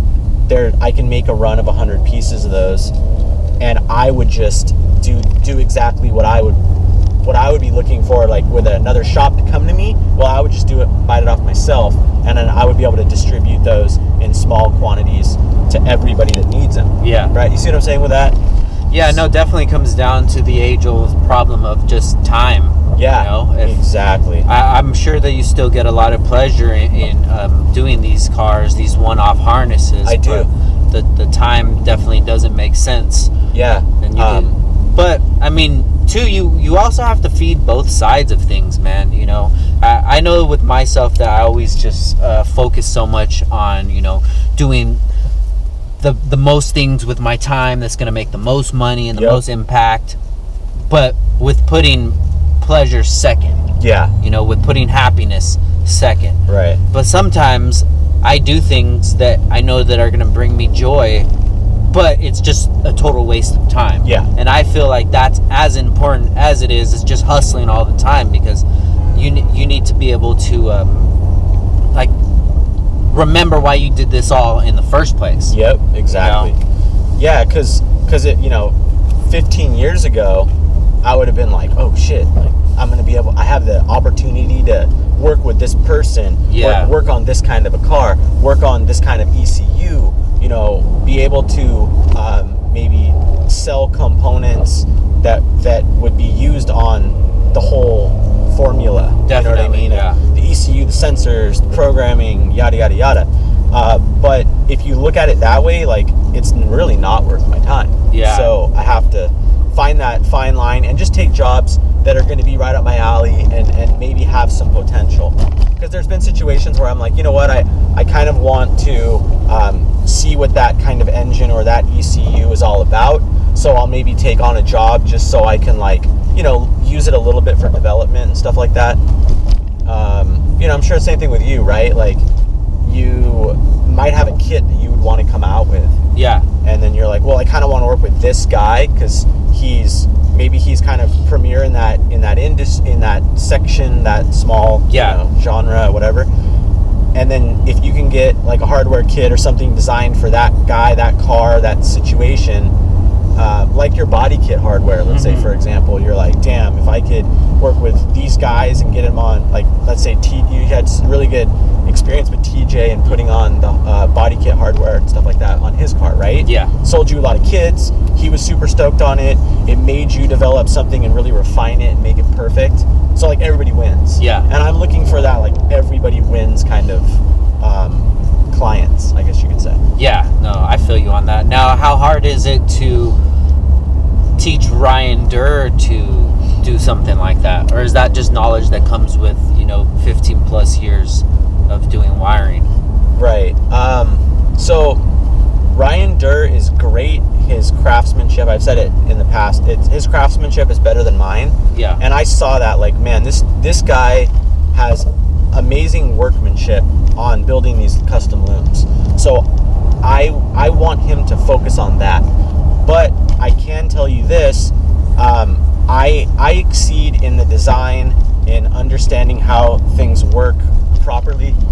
I'm quick with researching. I've found things online. I study the newest ECU that comes out. I look at what it needs. So it's kind of to develop that one part, it's going to take two parties. Yeah. It's going to take me with kind of the general design and understanding, and then it's going to take Ryan Durr to, like, put his hands on it and build it, and he can bring things to the table. I've noticed that he's very good at, hey Ryan, I think that we should do it this way because it will work on both. Oh shit, that's a fucking fantastic idea, right? Yeah. So he brings ideas to the table, but my design is where I know that I shine. Yeah, I kind of feel the same way. That there's some aspects of the business that it's very hard for me to step away from, even though somebody else can do it. I just feel that it's very important for me to tackle this issue, and with me, it's customer service. Yeah, you know, I'm very particular with customer service. We have a certain way of doing things, and I want to make sure that the customer's handled properly. And not saying that somebody else can't come in and do that, but that's just something that it's just hard for me to release control of that. And, like, me looking into your business, like, you shine the most when you get to talk to the customer. Yeah. And I mean, because I see it in my side too. Like when I answer the phone, sometimes like there's certain hours that David isn't there or whatever, and I'll answer the phone. And I mean, dude, half the time it's like, oh, I'm talking to Ryan. Yeah. Like Rywire Ryan. I'm like, yeah. So what's your question? Let's go. You know. But like, yeah, I'm not the best at customer. You know. Yeah. Like, I know you're very good at that. I wish I aspire to be as good and as patient. But no, like I see it. So I could only imagine with you, because you're very patient with your customers, and that's like what you really, really like. That's your core. Yeah, definitely. So you answering that phone call and them going, damn, I just talked to Frank right now. Like he's not going to be wrong about this. This is his thing. You know, he's not going to do me wrong because this is his thing. Yeah. You know, so that's where, if it was me, I'd be like, damn, you need to be like on the phones. You need to be like interacting with these people. And then whatever little bit of time that you have, I would assume that you would, you know, design a new kit or get with, you know, one of your guys and be like, okay, like, how do you got it going? All right, let me tweak it a little bit. All right, keep going forward. Yeah, no, you know definitely. what I mean? Yeah, and that's what I want to hone in on, especially with RC coming on the team. You know, he already has an eye for design and the way that things flow. And he already knows everything there is to know about hardware and things that, you know, like we can make one custom screw or nut or bolt, and then all of a sudden it would be like this unique thing. Yeah, so that definitely helps out, which but it's just hard to find people like that are just passionate about the same thing that you are. Oh yeah. And not even about the product itself or even the hobby, but just knowing what the end goal needs to be and sticking to that. Right. It has to look like, well, what does it matter if the bolts are flipped around or the washers are flipped around or the seal isn't straight or the staples? What does it matter? They're just going to use it anyways. I'm like, yeah, but you have to realize, dude, the things that people are buying from us, they don't need. Yeah. They do not need our products, and it's only it only complements their build. Correct. So for them to be able to take this money, which can very well go to more performance parts or whatever it is, we have to make sure that we provide them a product that is going to blow their mind when they get it and make them not second guess. Like, man, I spent all this money on fucking bolts. Yeah. I don't even need it. Like a bag of bolts. Yeah, exactly. It's not a bag of bolts at that point. It's this presented product that when you're taking it out and everything is like looped together, so it all comes out in one like package. And you know, like, because I've gotten them before and I'm like, oh damn, this is clean. How I can pull it out of the box. Yeah. And it's like everything I need, and I'm looking at it and I'm holding the bag tag, and it's like proportional and it's the right one. It's not just like, oh, he ordered 500,000, a million of these end tags, and they just kind of go on every single. It's like he actually thought about kind of everything, the presentation of getting the product, you know. Yeah. And I mean that's what the company's like a makeup company, you know. Exactly. Chanel, fucking whatever these, I don't even know. But you're like looking at it like it's different, because anybody could just get some powder and rub it on their face with a applicator or whatever the fuck it is. I don't know. I don't even know why I chose that as a thing. No, but that's a good analogy. That's a good analogy, because you know, my wife, she just stopped working and she's going to be helping us out at the shop, and she's big into the makeup community as well. So sometimes I'll just watch some of the videos and I just think like, wow, they have such a good representation of their product, dude. When it comes in the mail, the box itself is nice, and then you open it up and it's printed on the inside. Yeah. It's colored tissue paper. There's holograms for the packaging, and like, dude, this stuff is awesome. Yeah. Because like at the end of the day, you're paying 3 or 4 times more for a stick of lipstick than you would from somewhere else. Yeah, but if it comes with like a piece of like the insulated paper that's like, you know, has embossed, you know, logo on it, and it's like got depth and feel, and it's like a soft thing and a hard case with a soft inside, or like a, you know what definitely I mean? Dude. There was a lot of time in this design of even just the case of it, right? Yeah, and I like that, man. I like to be able to provide that experience to people. Yeah. So now that we have the teams growing, and then there's that. There it is again. Ford. What do they get? GT? Is that what Ford it's called? GT. Yeah, the newer one. Sick. But yeah, we want to focus a lot more on packaging and things like that. Hey, Downstar tissue paper. Right? Yeah. You know, we're actually working on the LCAs. Yep, I know. And Can you imagine when you like open up like a box of shoes and it has like the tissue paper, like Nike? oh, dude, yeah, that's such a great idea. how about a towel, like a like, you know what you get to clean your glasses? Ooh. What if you just get like 1 million of those made, and then you put them in like for, this literally just came to me right now, and then you could like, you know, to clean off the bolts, to clean off the LCAs. Yeah. Just like a cleaning towel. Yeah. With like a little spray bottle or something, and it has like a Downstar like special fucking spray that cleans everything. And it smells like a sweaty shop or something. That would be cool, man. I wanted to get some like auto care products, like private labeled stuff. I think that would be pretty cool. I know Sheepy just did that with Adams polish. Oh, okay. Yeah, I'd want to do something like that with Chemical Guys. Yeah, I like that brand, and I like the way that they market and everything, and I think that would be pretty cool. Just something small. Yeah. Detail spray or something. Not like I'm trying to get into that community, but yeah, just imagine, ooh, right there, Rolls. Oh yeah. Change subject just changed. We were just talking about Rolls Royce, bro, when we were coming up here. Oh, really? And I was saying, yeah, dude, my whole mentality about Rolls Royce changed After in this January. Japan trip. So tell me about it, bro. Tell me about your experience before and after a Rolls Royce, dude. Well, I had actually been in a Rolls before, but it was like an older one, and I was riding in the back, and I'm like, oh, this is clean, you know, whatever. Yeah. But then when our whole experience in Japan, it made it way better, because they were like, you know, those dudes were telling us about the car, because they had to know all about it, right? So they were like, oh, this and that, and there's like a, you know, millions of dollar fucking whatever, like a little old 911 there.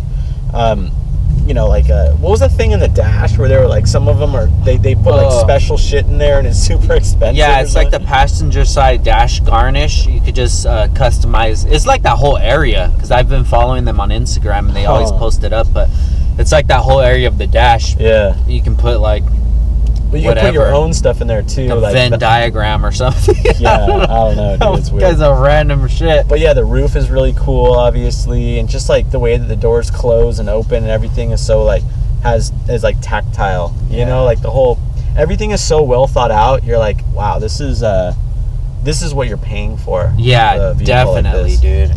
Definitely, it made me fall in love with them. Hopefully one day I get one.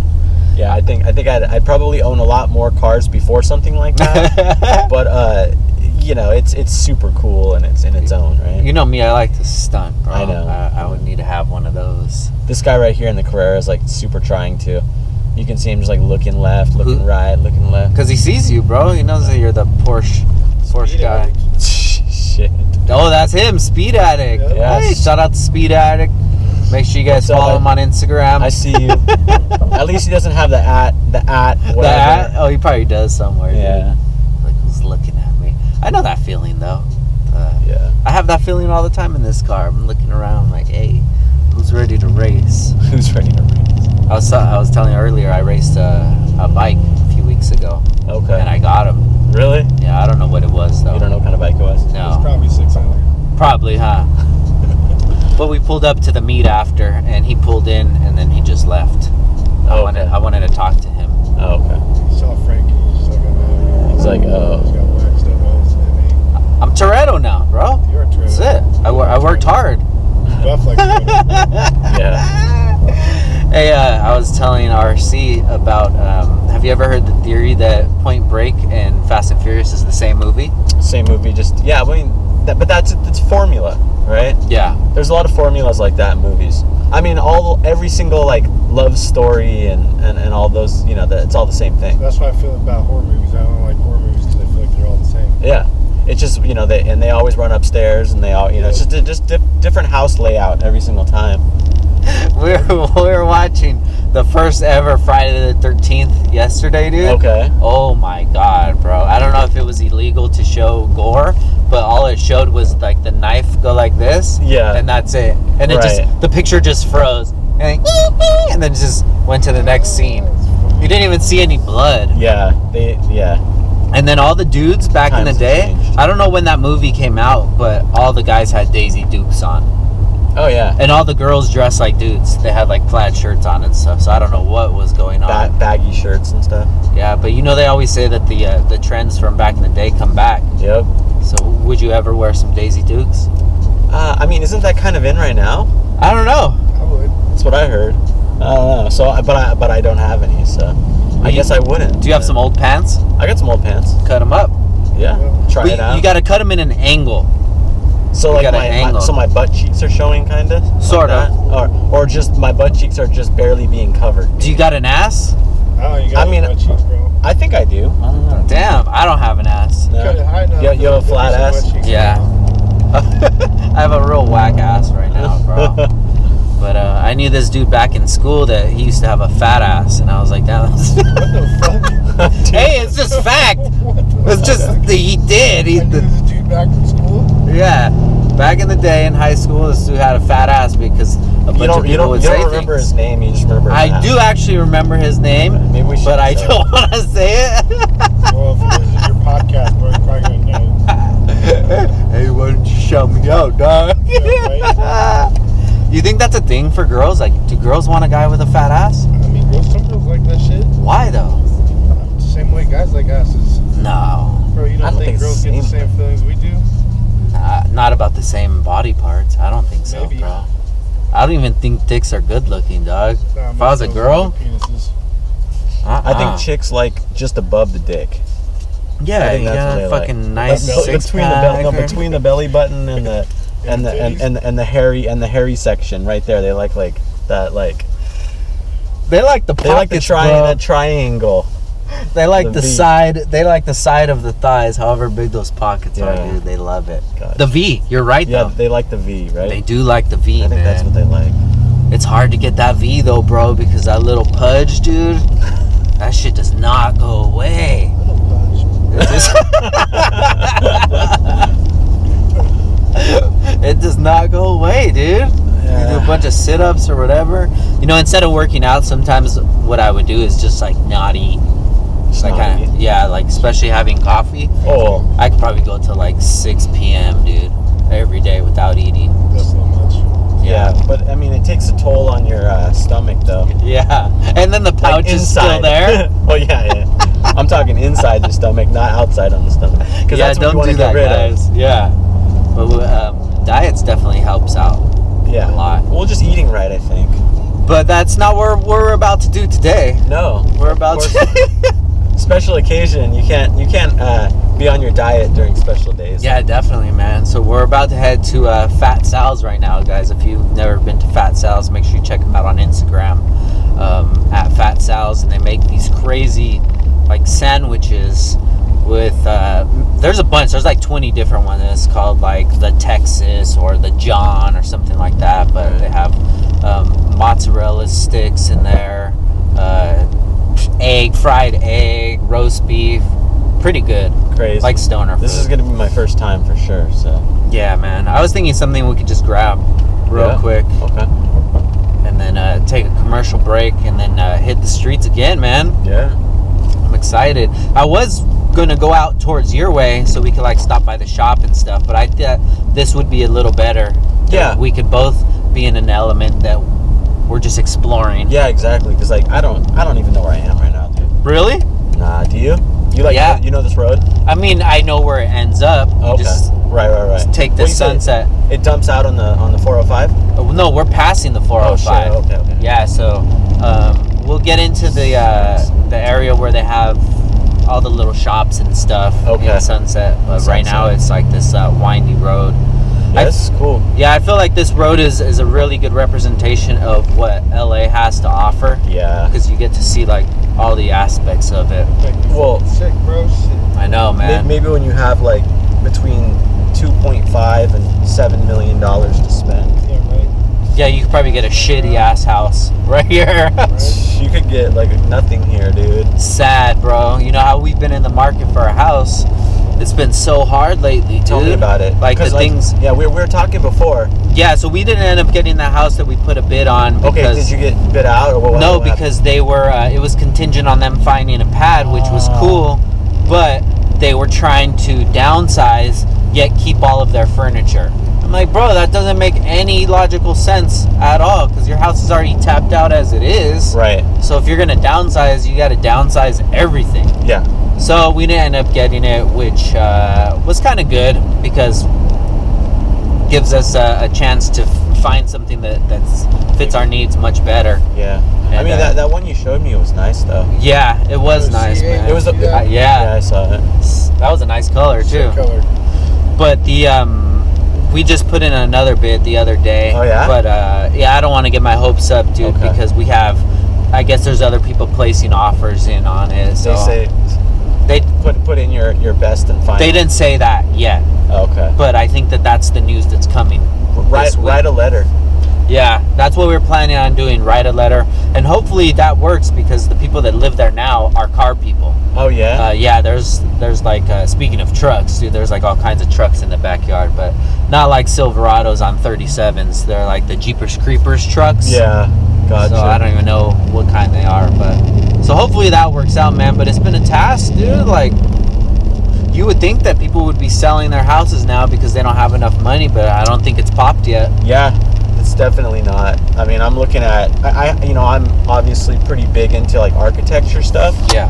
But so I follow some like realtors and stuff like that online on one of my Instagram pages, and I just kind of like just look around, and I'm always like on Redfin looking at houses and stuff like that. Yeah. Just to know like in my area, but then also like, you know, who around me is like, you know, modding their houses, and you know, they show like flippers, and I see good ideas, and then et cetera, et cetera.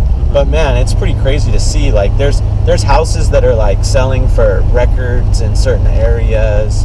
You know, I live in Huntington Beach, so there's Huntington, Costa Mesa. You have like areas around that area, and yeah, it's like fucking this house sold for record, you know, numbers in the area, and it's just like, it's wild. So that shit is not popped by any means. I think in like February, March, it was like a really bad time to try to sell anything, because people were just like kind of freaked out for a minute. Yeah. But that changed so quick. It's like no different now, you know? So what do you think it is? What do you think is going to happen? Do you think it's because of the low interest rates? Well, fuck, definitely, dude. I mean, I just refied my house right now. Nice. Dude, I got a 2.6%. God damn. That's fucking nuts. Where were you at? I was at 3.875. Oh shit. So you think about how much money because I was actually gonna pull a little bit and do a little bit of, because I have like I got some new plans for the house. I'm like renovating and adding an addition and stuff like that. Yeah. Just like some lightweight shit, just to make it like more modern and everything. Anyway, so I was like, okay, maybe I should pull out a little when I refi, you know, because it's not a bad time to do that.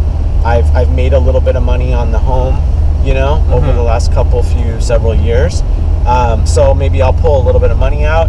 And to be honest, after all that, I was like, I'm not even gonna, I had a good year, you know, with the shop. Yeah. I made myself actually a little bit of money this year instead of just breaking even. Yeah.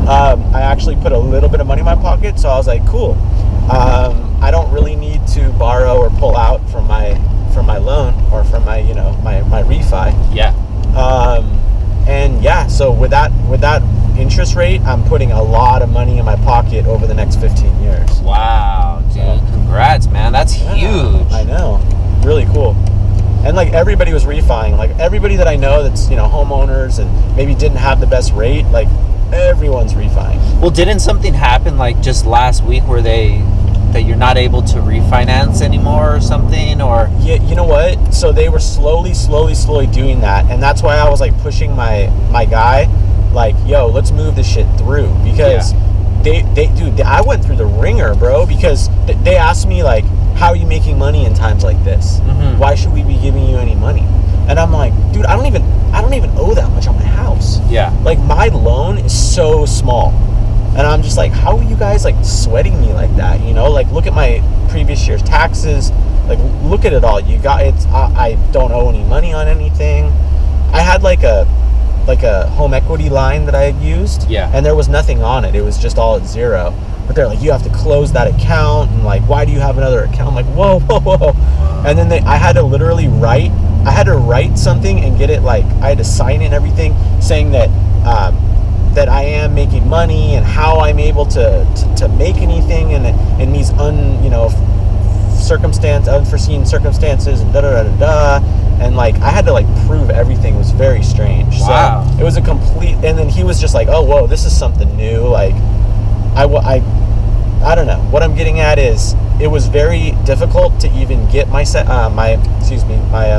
refinance. Yeah, the refi. And now, yeah, I think that they're like putting a cap on it. Yeah. Because everybody's doing it, and it's just like, and they're seeing it like nobody has any money. Yeah. I mean, some people do, but some people don't. And some people just want to refi because it's going to put a lot of money in their pocket over a long period of time. Yeah. But they just want to, they don't want to lose out. Yeah, no, I feel you. So does it make sense the way that I'm thinking about it, that sooner or later people are going to realize that their job isn't coming back, that this government money is going to be gone, and it's going to be like 2008 again, where people are just having to sell their pads and they're having so many foreclosures? Yeah, I mean, that's what I'm scared of, and if somebody would just ask me like yes or no, is that going to happen? I would be at 51% yes, it's probably going to happen. I don't know anything about economics. I'm not really the right person to ask, but if you're asking me right now with my opinion, I'd say yeah, probably. Yeah. So it's fucking sucks, dude. Well, I definitely did take economics in high school, so yes, it's gonna happen. yeah. Like, we're not stupid, and I can see that, so. That's my guess. Yeah. I don't know, man. Who knows what the fuck's gonna happen, dude? Right. Maybe next year we could just all get like an allowance every month. That'd be cool, yeah, when I was like 13 and I did all my chores for the week. What was your allowance back in the day, do you remember? I think I got like between $7 and $10 a week. Wow. What was this, 1940, bro? Yeah, I'm fucking super old. You guys got allowances? You didn't get allowance, dude? I had to do stuff, though. We did stuff in for free. Well, did your parents give you? Did your parents give you any money to eat? For like lunches. Okay, well, $1.35. Yeah. So for me, I'm talking like this is like during summer, and I'm like skating, right? Yeah. And so we pretty much figured it out where every day I would eat the same thing, and then we would literally kind of like ask people for change. So like, no, this is the truth. All right, so my parents did not like my dad was very lucky because his parent had given him a home that he had remodeled and made nice, and he was kind of a contractor and handyman and stuff like that. But we were kind of like very like low on finances, so my dad would give me like, I think it was maybe around $10, and I would clean the whole house. I'd wake up Saturday morning super early, and I would just start vacuuming all the stairs. I remember this like Swiffer kind of like sweeping basically the all the hardwoods and like just cleaning everything I could, dude. Yeah. My room, I'd put away stuff in my dad's room. I'd do this, like go outside, sweep the deck. I would help him in the garden, like, clean up some of the flowers and stuff. I think it would take about 2 hours. Gotcha. And I would get about $10. And then that would last me for definitely a few days. But yeah, what I would do is we'd go skate, right? This is like my summer, like when I was skating, I don't know, 14, or I don't remember how old I was. So then we would get this, like, for lunch, we would get a slice of pizza for like $1.25, but I didn't want to like blow the whole, I didn't want to have the 75 cents. So what we would do is we would like skate up to like rando people. This was like down by the wharf in Monterey. And I'd be like, excuse me, do you think I could borrow, we say borrow, right? Like we're going to fucking pay them back, right? Do you think we could borrow a quarter to call our mom? And they're like, oh, you need to call your mom? Yeah, I don't have any money, and I just need to make a phone call, and I need to tell my mom I'm okay. Fucking easy. Oh, quarter? Here you go. Boom, right? So then, like, what we would do is I'd be like, okay, that pizza's $1.25. You do not give any tip. You would like it's out the door. There's no tax on food, whatever. So we would buy this slice of pizza, and that'd be like lunch, right? And then sometimes we like bring something in our pocket or our bag or something, just like a little bit of like an egg sandwich or something. Maybe, but no. It would be like a drink or like, I don't know. So we would get a drink, and then we'd have our people that we knew down by the wharf, right? Like, oh, dude, like our homie is at this spot, and he gives us a drink coupon, or I don't know, dude. And then we would just get like a drink and a slice of pizza, and then we would like go home for dinner. You know what I mean? And that's like, I would live so like lavish. I would live off. Yeah, lavish. Sure. Opposite of that, dude. Hey, did you used to get those coupon books from McDonald's from Halloween? Yeah, but I got one better from McDonald's. Okay, I think I probably maybe have told you this in a podcast, dude. But for McDonald's, you know, when they're playing the Monopoly game. Yeah. So every few tags, you get like, you know, a free drink or a free meal or a free hamburger or a free breakfast sandwich or some shit, right? So there was this thing in Monterey called the Coast Weekly, and it was just like a weekly magazine, right? And you know how when they say like no purchase necessary when you play those games? Yeah. So they would put those in the Coast Weeklies we'd figure out like what day they were putting them in, and then we'd go and we'd skate around and we'd get every single Coast Weekly, we'd open it up to the center, pull out the Monopoly thing, boom, boom, boom. We'd bring a backpack, right? And we just fucking grab as many of these like in Coast Weekly McDonald's like flyers that they had 2 pull-offs on them, right? So it's like boom, boom, boom. And for whatever reason, the Coast Weekly ones always had like better stuff or like a winner more often. Oh, really? Yeah. So we would have stacks of this McDonald's ones, right? So for like a month and a half, we would have like all the McDonald's that we could ever want to eat. And then the next year comes around, boom, like 10 months later, right? McDonald's again. All right, let's maybe they're in the Coast Weeklies, and they do it for like 2 weeks on like Saturdays, right? Yeah. When they'll come out on Saturday or whatever it was, and we would just skate around every single. It was like a free magazine, so like you pull the thing and you just grab every single one out of it, and that helped a lot. Were you ever thinking that you were going to get that park place? Fuck no. I already knew that the boardwalk I mean, at very first we're like, oh shit, we're one away, like, you know, we're kids thinking like For everyone, we're one away. yeah, and then it's like, oh, maybe we could trade somebody. It's like, yeah, right, you're not. They literally make like 2 of these boards. And then I saw the thing on the whole special, the whole scam on fucking guys. dude, that shit's fucking ridiculous. What was that? I didn't see it. I heard about it, but I didn't watch it. Basically, they were stealing. Jump in if you remember. The head security guy or whatever for the company that got hired. It's security. He would get the special pieces and swap them out. Like there was like a time when he would get the special pieces and they were supposed to go out on the cups or fries or whatever it was. Basically, a dude would steal, like a briefcase would be like fucking secured to his hand and everything, but he would somehow be able to, I forgot exactly what it was, he would go to the bathroom every single time. Yep. For whatever single time. Switch that shit out. The person that was with him, he would go to the bathroom every single time with the fucking suitcase and switch the shit out, and nobody ever caught on for all these fucking years. And all these years he was giving them to like his friends and family and stuff like that, or maybe it would be like a rando person that's associated with one of his like cousins. Yeah. Yeah, eventually turned into What was that like guy doing? What was that right there? Was that a car that went by? I don't know. It might have been It looked like the dude was about to get pulled over or whatever it was. I know. Oh shit. The dude looked like he was like sitting out like the top of the roof. It looked like it, huh? Yeah, I don't know. Maybe that's why the cop turned around. Yeah, probably. There's probably too many people in like a Lambo or something.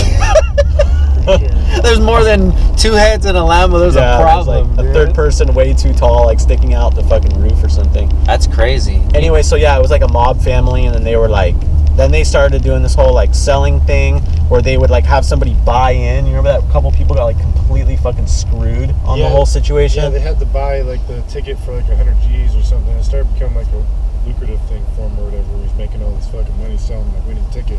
Yeah, but then ended up like kind of blackmailing him and whatever, and then they end up getting like nothing, and then the mob family ends up making all the money off of it.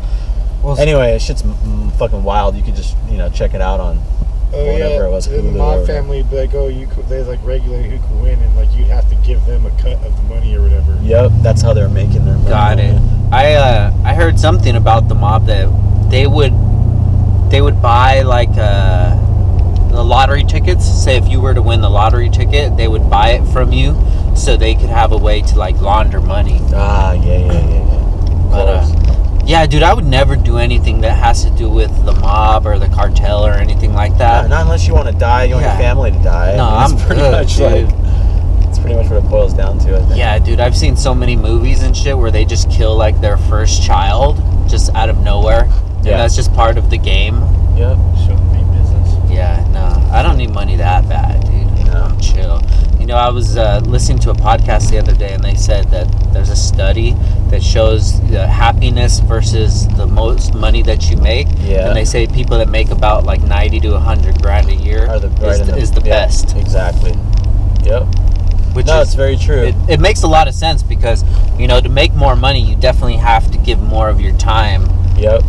To make that money, and whether it's, you know, for a short amount of time or for a long term of time, you have to put that time in. Yeah. And whether it's like 5 years where you're just hustling your ass off all day, every day, like those 5 years you're giving up a lot of happiness. Definitely. Whether it's like birthdays or relationships or what have you. And the faster that you make, like, you know, like when people are making big money, you know, you're doing $1 million transactions, you're making like, you know, $1 billion companies, whatever. You got so much riding on your shoulders. Those are the people that fucking kill themselves. They, you know, like, or they get killed or whatever. If you like, and all eyes are on you. You fuck up once, and it's like these celebrities. Yeah, you know, like, dude. They have one, like, I in no way have any feelings about which way on this subject I'm about to say, but like Bill Cosby. Yeah. If Bill Cosby were to have just died early on, legend. Like, he would died a legend. Yeah. Right? The fact that he's still alive, he's dying a fucking dirtbag. And I'm not saying one way or the other because I have no like left or right side. No, I don't care. Yeah. Right? But just using him as an analogy, if he just fucking OD'd and had this stupid problem, he died in a car accident, he would have still died a legend. Yeah. And everybody would have been like, man, Bill Cosby was fucking great. Tats, bro. People would get tats. Yeah, people would be like, it'd be totally different. Commercials would be funny again. Yeah, everything will be great, right? And then now it's like, oh, yeah, Bill? Nah. Yuck. But dude, then you got Cardi B. She could drug people and fucking rob them, and it's perfectly fine. You know what I mean? yeah, she's on the Democratic National Convention talking with Joe Biden. I'm like, bro. Well, they're honestly, I mean, they're just trying to get like black votes. Yeah, and younger votes. Yeah, as well. And I don't want to like even really talk too much about that either. No, definitely not. But like that's what it boils down to. Everybody has a prerogative, you know. Yeah, whoever's gonna give me allowance. Yep. That's who I'm voting for. Yeah. I want goddamn allowance, man. So I had to hustle back in there. I don't think I ever even got allowance. Nothing? The most it was just money for lunch, and then I just wouldn't eat. Yeah. Or, you know, I actually did have this hookup where, you know, at school, they would have the place where they would sell, like, different food. I don't know if you guys had it. It would be, like, Domino's or chips and candy. And then they would have the regular cafeteria side of things. Well, I think ours was, like, it was a cafeteria that you got your, like, $1.35 lunch. Yeah. And then if you just keep walking, there's a couple options. You can spend a little bit of money and you could buy, like... But I don't think it was, like, Domino's and shit. But I get what you're saying. Got you. So we had a little... another area. So there's a cafeteria and then this other area where you could buy, like, Domino's or whatever. Damn, another CA, dude. They're everywhere. So anyways, for some reason, the guy that would sell the food right there, he would just give it to me for free. Yeah. I don't know why, dude. He would just give it to me for free, so I wouldn't have to spend my lunch money. And then I had, like, reduced or free lunch. Yeah. So I would get that. And then my older cousins, they were seniors when I was a freshman, and they would be like, hey, go get us our food. Here's the money. So I have, like, $15. I would get them all their food, and I would just pocket the money. So... Yeah. Yep. And then they're like, yeah, your little cousin, go send him to get our shit. I'm like, bro, I'm coming up on all you guys. Fuck, dude. I know, like, I had my ways too. You know what hustle. I mean? Like, I got to know certain people, or I, like, you know, like I said, when I was skating, we would, like, know a couple of the people that worked at a certain places, and we would just, like, Yeah, It's trade, the, get free stuff, whatever. It's the way you talk to people, man. Yeah. You know, that's what we were talking about earlier in the podcast, that every time I speak to like a Hispanic person, I always tell them Primo. Hey, what's up, Primo? How's it going? Like that, because it makes them feel like, oh, damn, this person, he's my cousin. Yeah. He might be. I don't know. He might be my cousin. I say that all the time, dude. Yeah. And that helps out a lot. Gotcha. You know, I've been able to like sneak into places or whatever, because you have to think about it, dude. Like these people that work at places, they're not anything special. They're just working somewhere for a dollar amount. Yeah. So if they make $15 an hour and you give them $20 and be like, hey, let me cut in line, in their mind they're just like, okay, I just made an extra hour of work for it's free. Like a fat tip, right? Yeah. I did that in Vegas one time, man. I just went to the front of the line. I had friends. I didn't. Oh, just some tiggo bitties. Oh, okay. I had some friends that were inside already, so I just went to the front of the line and I told the guy, I said, hey, Primo, I have my friends in there already, man. Can I take care of you? You let me in? He's like, all right. So I just dropped him a 20, walked in, and that's it, man. Yep. Makes the world go around, dude. Yeah. Got that 20 million. He's like, this motherfucker only gave me a 20? I thought he said he was going to take care of me. 20's good enough, bro. That's it. I'm just one little guy, dude. What the fuck? Vegas, bro. Yeah, I know, man. I wonder what Vegas is gonna be like now. Oh, man, speaking of Vegas, dude. Yeah, SEMA. How was that bomb, dude? How did you feel about that news that came out when SEMA was not happening? I mean, I was relieved and I was let down at the same time. Yeah. Cause you were working hard, man, on that S2000 EV build that was gonna be sleep and shit. But that's the thing, though. I'm still working on it the same. It's just the car's at paint now. So I was like working to get it to paint really, really hard. And then it was crazy. Ravi had texted me because he's a vendor, so he's gonna know like just before everybody else. He goes, hey, I just got word that they're gonna cancel SEMA, and I'm like, okay. I'm literally fucking driving to LTMW right now to drop off the car, like for paint, right? And then I'm like, should I turn around because then I could do like a couple quick things, like I'll bring it like in like 3 days or something, right? Yeah. I'm like, nah, let's just get it like to the paint shop. So I ended up still dropping it off and everything, and it worked out fine. But yeah, it's at paint right now, and they're pretty much kicking ass on it. I'm gonna go on Monday, so tomorrow. Gonna go to LTMW, and I'm gonna bring them a couple little things, and it's all like primered and ready to go, and they're gonna start shooting color this week.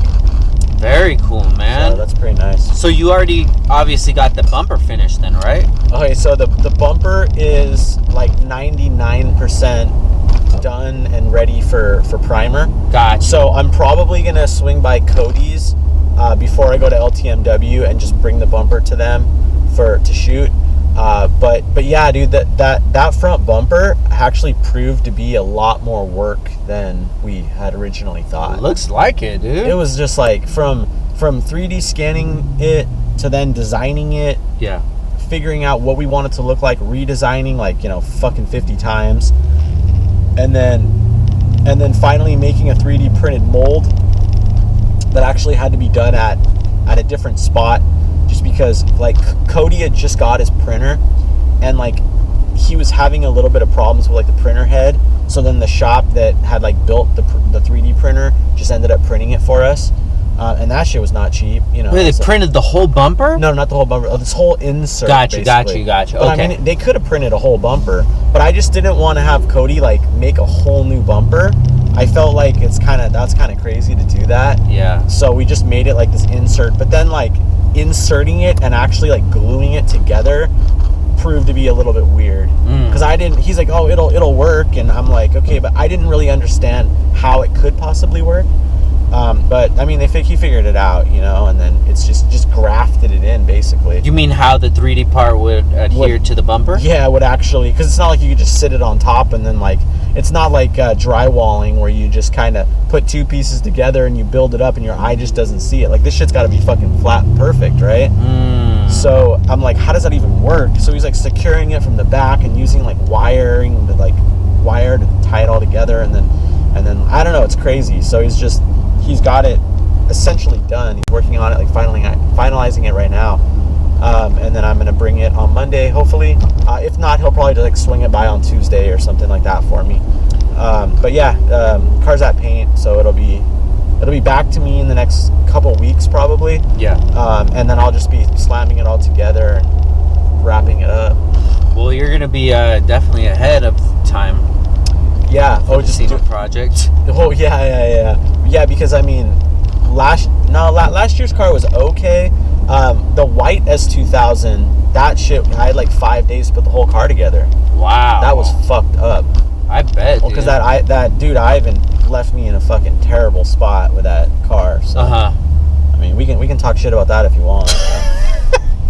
Just feel free to. Just don't go to Strauss Sports. That place fucking sucks. Strauss Sports. Where are they located at? El Monte somewhere, like in that area. Got you. Yeah. So now they did the paint last time. They did the paint on the white S2000. Got you. So this time took it a LTMW. Yeah. So I mean, I'm not gonna lie. Like I was like, damn, dude, I don't know if I want to go to LT, right? Yeah. And Ravi's like, Long really wants to work with you. He did a really great job on my car. He's like, I can't wait for you to see the job he did. And I'm like, honestly, LT did a great job on Ravi's car when it was white. The Evo X. Yeah, he changed it. So I don't want to spoil anything, but he's like, I can't wait for you to see it. And I'm like, well, dude, honestly, when it was white, it was fucking fabulous. Yeah. Right. So I'm like, yeah, I guess I will. You know, I can talk to Long, and I'm like, hey man, I just want to have a good experience. That's what I said. I said, I don't care like what it costs me. I just want to have a good experience. Yeah. And he's like, all right, I got you. Nice. All right, so we'll see what happens. And I told him it's my daily driver. It doesn't have to be a fucking Riddler winner. Yeah. Like, it's not that kind of a car, but I don't want it to be shitty. I want it to be that kind of a paint job. So you're gonna daily this? Yeah. Oh my god. I know, it's kind of cool. It's kind of crazy, but like how I see it is, like let's say that we're gonna meet up in where do we meet up? Santa Monica. Santa Monica. I'm not gonna go like dip up to Santa Monica, throw it in a parking garage, and just be like, all right, let's drive around for 6 hours. You know? Yeah, yeah, definitely. I wouldn't. I would probably just drive my truck or something, like whatever, or like a different car. Yeah. But as far as just like driving to work, driving back home, going to run errands, drive out to see a client, yeah, I'm gonna drive that car. You know, should be able to get like without just like womping on it. I should be able to drive about 100 to 120 miles on it, which isn't a lot, but at the same time, I can get around everywhere that I need to go. Do you think it's gonna be fast? Yeah, it's gonna be really fast. Dang. It'll be really fast for sure. I'm excited to see it, dude. Yeah. The renderings look awesome. They're definitely different. So we're about to pull up to Fat Sal's. Okay. Oh, right there. Now, boom, right there in the corner. So guys, make sure you check out our newest sponsor, which is right here. One of the most critical parts to any build is the clutch. Without a proper clutch, you won't be able to get that power to the wheels. No one wants to spend hundreds of dollars on a clutch that won't hold their power for more than a few races or spirited drives. It is important to go with a clutch that you know that you can count on. That's why many people choose Action Clutch over the competition. Action Clutch offers OEM replacements all the way to 1200 plus horsepower that can be found everywhere from street cars, drag cars, and even Formula Drift vehicles. Action Clutch makes all their kits here in the USA with material sourced locally in Los Angeles. Not only is Action Clutch made in the USA, they have also made a strong focus this year to give back a percentage of sales back to the community during these hard times, providing impacted families with groceries and other necessities. Contact Action Clutch today with whatever you need and you will receive the family treatment. You can find their product line at actionclutch.com. If you don't see what you need, please feel free to call them at 323-269-6051. You can also DM them on Instagram at actionclutch or email them at sales@actionclutch.com. If you need help choosing a kit, Action Clutch can get you set up with the right kit for your build. All right, guys, we are back, and we have a special guest with us, Ryan from Rywire. Oh, what's up, guys? Woo-hoo. So we actually were recording for an hour, but the mics weren't on. So if you guys want to watch that unreleased footage, you got to go to youtube.com/Downstar Inc. for the bonus footage. And we were talking about a lot of explicit things, hating on a lot of people, and talking shit. So make sure you guys go check it out and subscribe. And you know why we're talking about YouTube, bro? Let's talk about your channel, man. You've been pretty active lately. I've been a little bit active. I mean, not like some people, but more than I have been in the past, I should say. That's good enough, bro. Yep. You know, as long as you're trying a little bit. I'm trying a little bit. I mean, I see what, you know, you've told me for years, that there's a whole bunch of people that aren't necessarily, you know, like my Instagram followers or whatever, you know. There's a lot to it. Yeah. And I feel like, you know, I probably was missing a good amount of people, and I still probably am. Yeah. But just having a channel now and trying a little bit harder to engage some of those people, and to be able to like show kind of what I'm working on in a different way. Because like for me, it's like, oh, this is an IG post. Like, oh, this isn't good enough for an IG post. You. Oh, this is nobody wants to see this. But you know what? Let those people decide if they want to see it or not. Just put it out there. Yeah. And I'm just doing it, and I do what I can for whatever I have time for. You know what I mean? Yeah, that's better than not feeding into it. Even Right. if you're doing one episode a week, one each episode 2 a week, weeks, yeah. whenever it is, as long as you're doing something. It's something. The number's growing. You Yeah. know? And the engagement's growing, and I mean, that's all you can really hope for. You know, it'll get there. People, I mean, I've noticed that some of the stuff that we did on that red Civic, Yes. the EA Civic, that was, you know, like we did that a year ago. Yeah. But some of those videos have a lot more hits than they did when they were released. Like, you know, more people they're looking at my channel and going, oh shit, there's this car on there. Oh, there's this. Oh, okay. Yeah. Like, I want to see this, or I want to see that. Maybe they're not even interested in the EVS 2000. Mm-hmm. Maybe they're just like, oh, well, let's see what else he has. Oh shit, he's got this red Civic with a B series and ITBs. That's way more up my alley. Yeah. You know, I want to see how he did this or that, right? Yeah, and that's the good thing about feeding to your catalog, because when somebody comes and finds out about you, then they can go in the back catalog and, you know, watch old things that you've done. I know we were talking about this earlier, that like there's so many things that I have done with Downstar that probably a majority of people don't even know about unless you were around from the beginning of things. Right. But if you came in at maybe 2018 or something, which you know, every year, every month, just we start getting more and more supporters, you know, you don't really know what we did back in 2013, 14. Mm-hmm. So it's kind of on us to make that bring known. up that history. Yeah, definitely. So dude, like every now and then I'll get a guy or a person, individual, that will say like, oh man, I've been following you since the CRX days and Honda Tech back in 02, 03, 04, 05. Yeah. You know, every now and then. But it's way more common that people say, oh, hey, you know, this new S2000 build is pretty cool. You know, like, there's not even, like, what I'm getting at is there's so many, people miss so much stuff. Yeah. And they only remember kind of like what happened last week, unfortunately. Yeah. So you can't like bank on the like, oh man, I've been doing this since 2000. Yeah. You know? You have to keep telling people, showing people that you're modern and making new stuff. Or that you're a Crip. Like that guy is just showing the whole world. Mm-hmm. Yo, I'm 45, but I'm still a fucking Crip. I just live in the nice house, but still in the ghetto. That dude had the paisley socks and blue shorts and everything, dude. Yeah. But yeah, that's cool, man. I like to see you doing the YouTube channel, and it's very informative, man. Yeah, thanks. And dude. you seem like you're breaking out of your shell a little bit too. Do you feel it? Yeah, a little bit.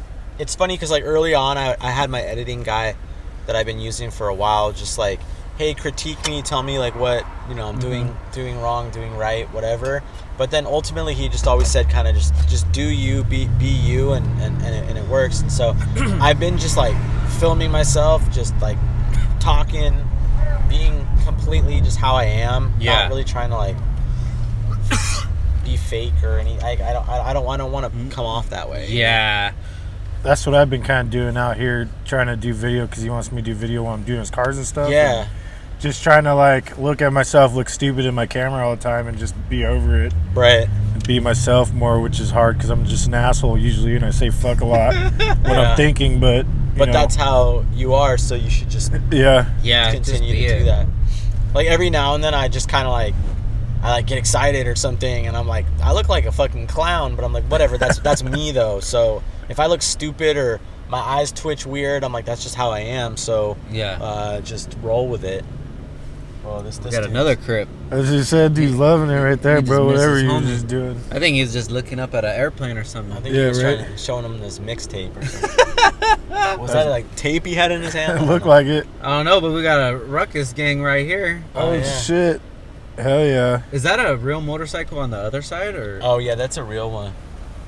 I think. Wait. I don't know. It looks It's a bad tiny. angle. Let's see. Bro, I thought you said there was a ruckus gang. Oh, that's like a little cafe custom, kind of thing? Yeah, a little There cafe was racer. one ruckus, bro. There's a one. gang, bro. You don't know him. He puts in work, Oh, dog. fuck outta here. You remember when we were in Japan and there was those Japanese biker dudes and they're like, yeah. And they're just revving the They're whole like, time. they're like revving like all in sync and stuff. Yeah, I just seen a post about Japan. That it was like, I don't know, just showing the benefits of Japan. Oh, another Rolls, man. Ooh. If you guys go back to that unreleased podcast, we talked about Rolls Royce a lot. Yeah. But yeah, I was showing all the things about Japan, and it was showing like, the stairs where if it's packed, everybody's still just on the side that they're supposed to be on. Oh, right, Nobody's right. on the exit walking to the entrance. Of course. They're all forming a line. Yeah, Right. and it just made me realize like all the things that I love about Japan. But yeah. if we did live there, it probably wouldn't be that cool. It'd probably wear off after a while. It would feel way different, I think, pretty quick. But yeah. Feels like everybody's just so shook over there to do something. Yeah. Like to stand out, to be different. And then you get like the ultimate opposite side of things, like the guys riding around with the bikes, with the neons, and they're just like rebelling. Yeah, and that's their way of like showing it. Yeah. When everybody else is just like looking forward and just being aware that they don't do anything wrong. Yeah. Oh yeah, definitely. They don't want to be like outspoken. They don't want to look standing out versus anybody else. Well, if you're a criminal, you could definitely get away with it in Japan, for sure. You could do a lot of crime over there, because I've probably seen maybe like all the trips that we went on, maybe like 10 cops total. And I don't even think they have guns or anything. I don't think so. Speaking of traveling, bro, you just got back from your trip. Where'd you go to? We went to Portland. So you went to, it was actually Portland. Yeah, we went to Portland, but then on our way back. So my cousin and his wife are pregnant, and they didn't want to tell me yet, but they were like, we need you to get tested before you come, and we're like, oh, I wonder if this is going to be hard, and whatever. We didn't for COVID, right? So like it was the easiest thing ever, dude. It's so nice how they have it set up. In Huntington Beach, I have a PPO for my insurance, so I literally just took a picture of my card, like my insurance card.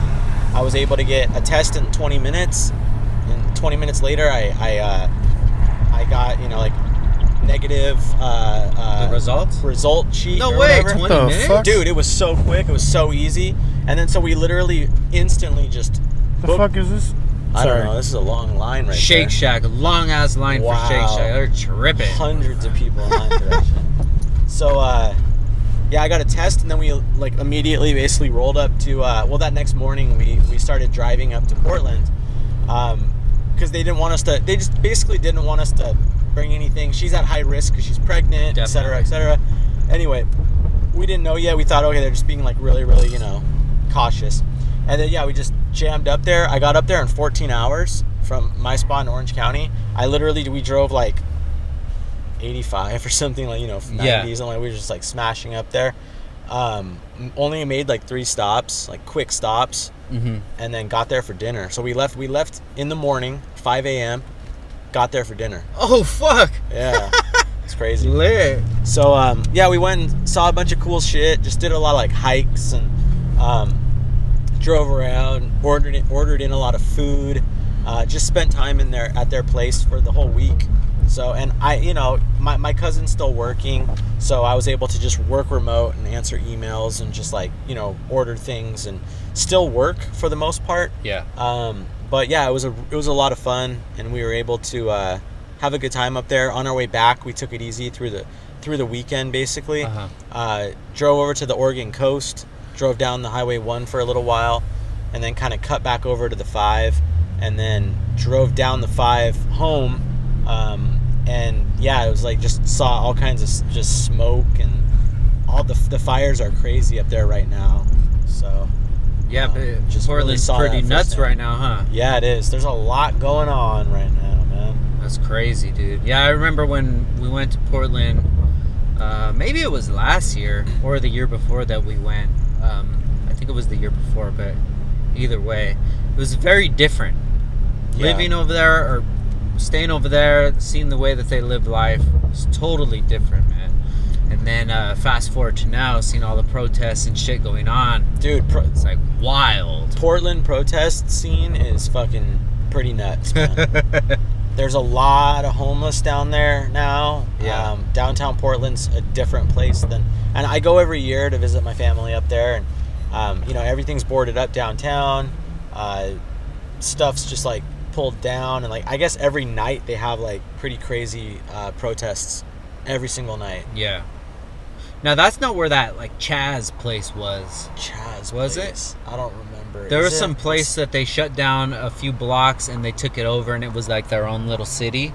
Did you hear about that? Wasn't that at the Capitol or something? I don't know. That? Sacramento? No. It was either in Portland or Seattle. It was Washington. It was Washington, okay, so right? Then it was probably Seattle. Yeah. But yeah, but all the Pacific Northwest or whatever they call it up there, everything. Yeah, they're like they're definitely rioters up there and protesters and everything in between. They're doing the work for the history books, man. I know. You know what I think? Because they said that this time is like worse than it was in the Great Depression. Yeah. And like social rights movements, like these are the biggest marches and things like that. Right. To be honest, if you kind of just stick to your own and do your own thing, you really wouldn't notice that things are kind of going on. We live in Oxnard, so you're talking maybe an hour away from LA. But if I never came to LA, it really would. The gravity of the situation really wouldn't have weighed on me. Yeah, to be honest, like I'm in Orange County, right? And Orange County is kind of a different place. They I don't know if COVID really exists in Orange County. Yeah.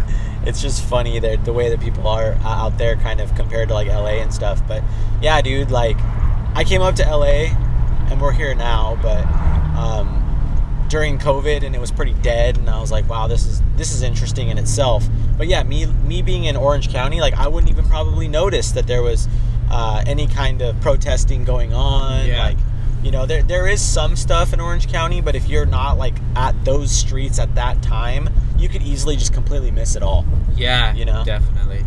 But shout out to everybody that's out there doing whatever work that they think needs to be done, because unfortunately I just gotta stay with my head down and do what I gotta do, because I got too many problems on my plate. Yeah, I agree with you on that. Like, let them do their thing and work for the greater good of everybody, and I think that's awesome. But I'm not doing anything with that. I'm just doing what I need to do, and that's to keep my business going, and that's what's important to me. I think at this age, I really want to stay away from situations where things can pop off. Yeah. And I don't want to be in the middle of that kind of stuff. Yeah, although I would like to, help people's good fights and things like that. I'm not trying to get shot. I'm not trying to get ran over. I'm not trying to get arrested, because if I did, that's going to affect a lot more people. Yep. I agree, dude. You have your family to look out for. Yeah. And that's number one. And, my business is like my family. I care about it as much as, I care about all my other loved ones. So I need to really make that number one. Yeah, but say if I was a 22-year-old kid who ain't got shit going on, Yeah. I don't know what I'll be doing, man. I'll probably be trying to make some crazy ass memories right now. Yeah. Because people are definitely going to remember 2020. Oh yeah. Just depends on what you're going to remember it for. Right. I'm not really going to remember it as like a bad time, but just as a time with a lot of change happening.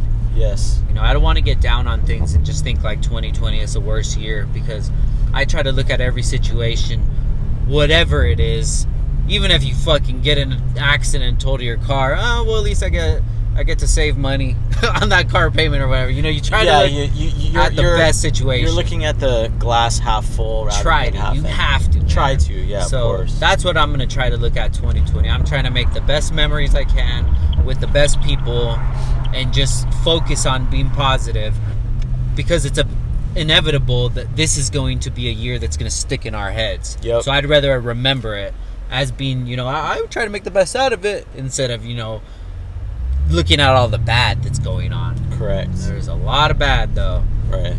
But so you got to take this time off of work, dude. You usually don't do that. I know. I mean, I kind of thought about it and was like, well, normally there's a couple weeks a year that I take off. Yeah. You know, like we go to Japan. I'll, you know, take a week off for like PRI, normally SEMA, right? But when SEMA wasn't happening, I was like, well, shit, I'm gonna literally have January TAS as my only real time off the whole year. Yeah. I've just been grinding every single day.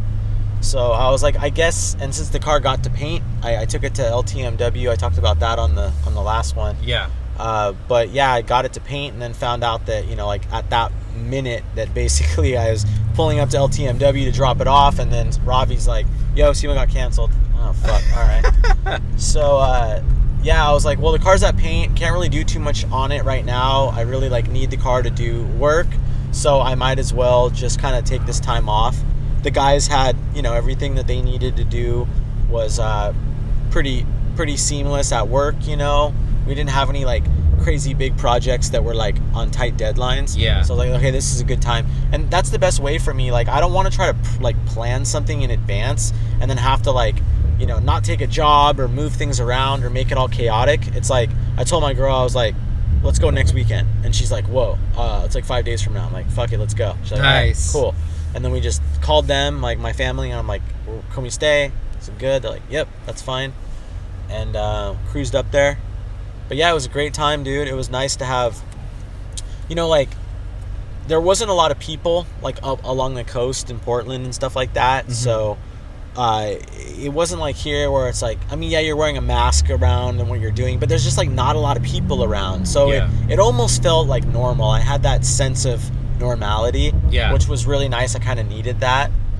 Just to be able to get into a car, drive, get out, stop at like a lookout point or like take a hike, and you don't have to worry about like COVID wasn't a thing. Yeah. For that day or whatever. And that was nice, you know? Yeah, man. I don't know, man. I don't know if COVID's ever not going to be a thing anymore, dude. Right. Yeah, they're just, I was talking about it earlier. They're making movie shows now. Yeah. Commercials Yep. with masks on. It's becoming a normal thing. And I get it. These people have to continue doing what they're doing. Yeah. But it's like, man, dude, we're just going to make this even more normal. Right. This is getting further and further away from, oh, it's just going to be a couple week lockdown to like, all right, this is life now. Yeah. And you just gotta, and everybody's kind of living in that like uncertainty, fear, like just, it doesn't feel good, you know?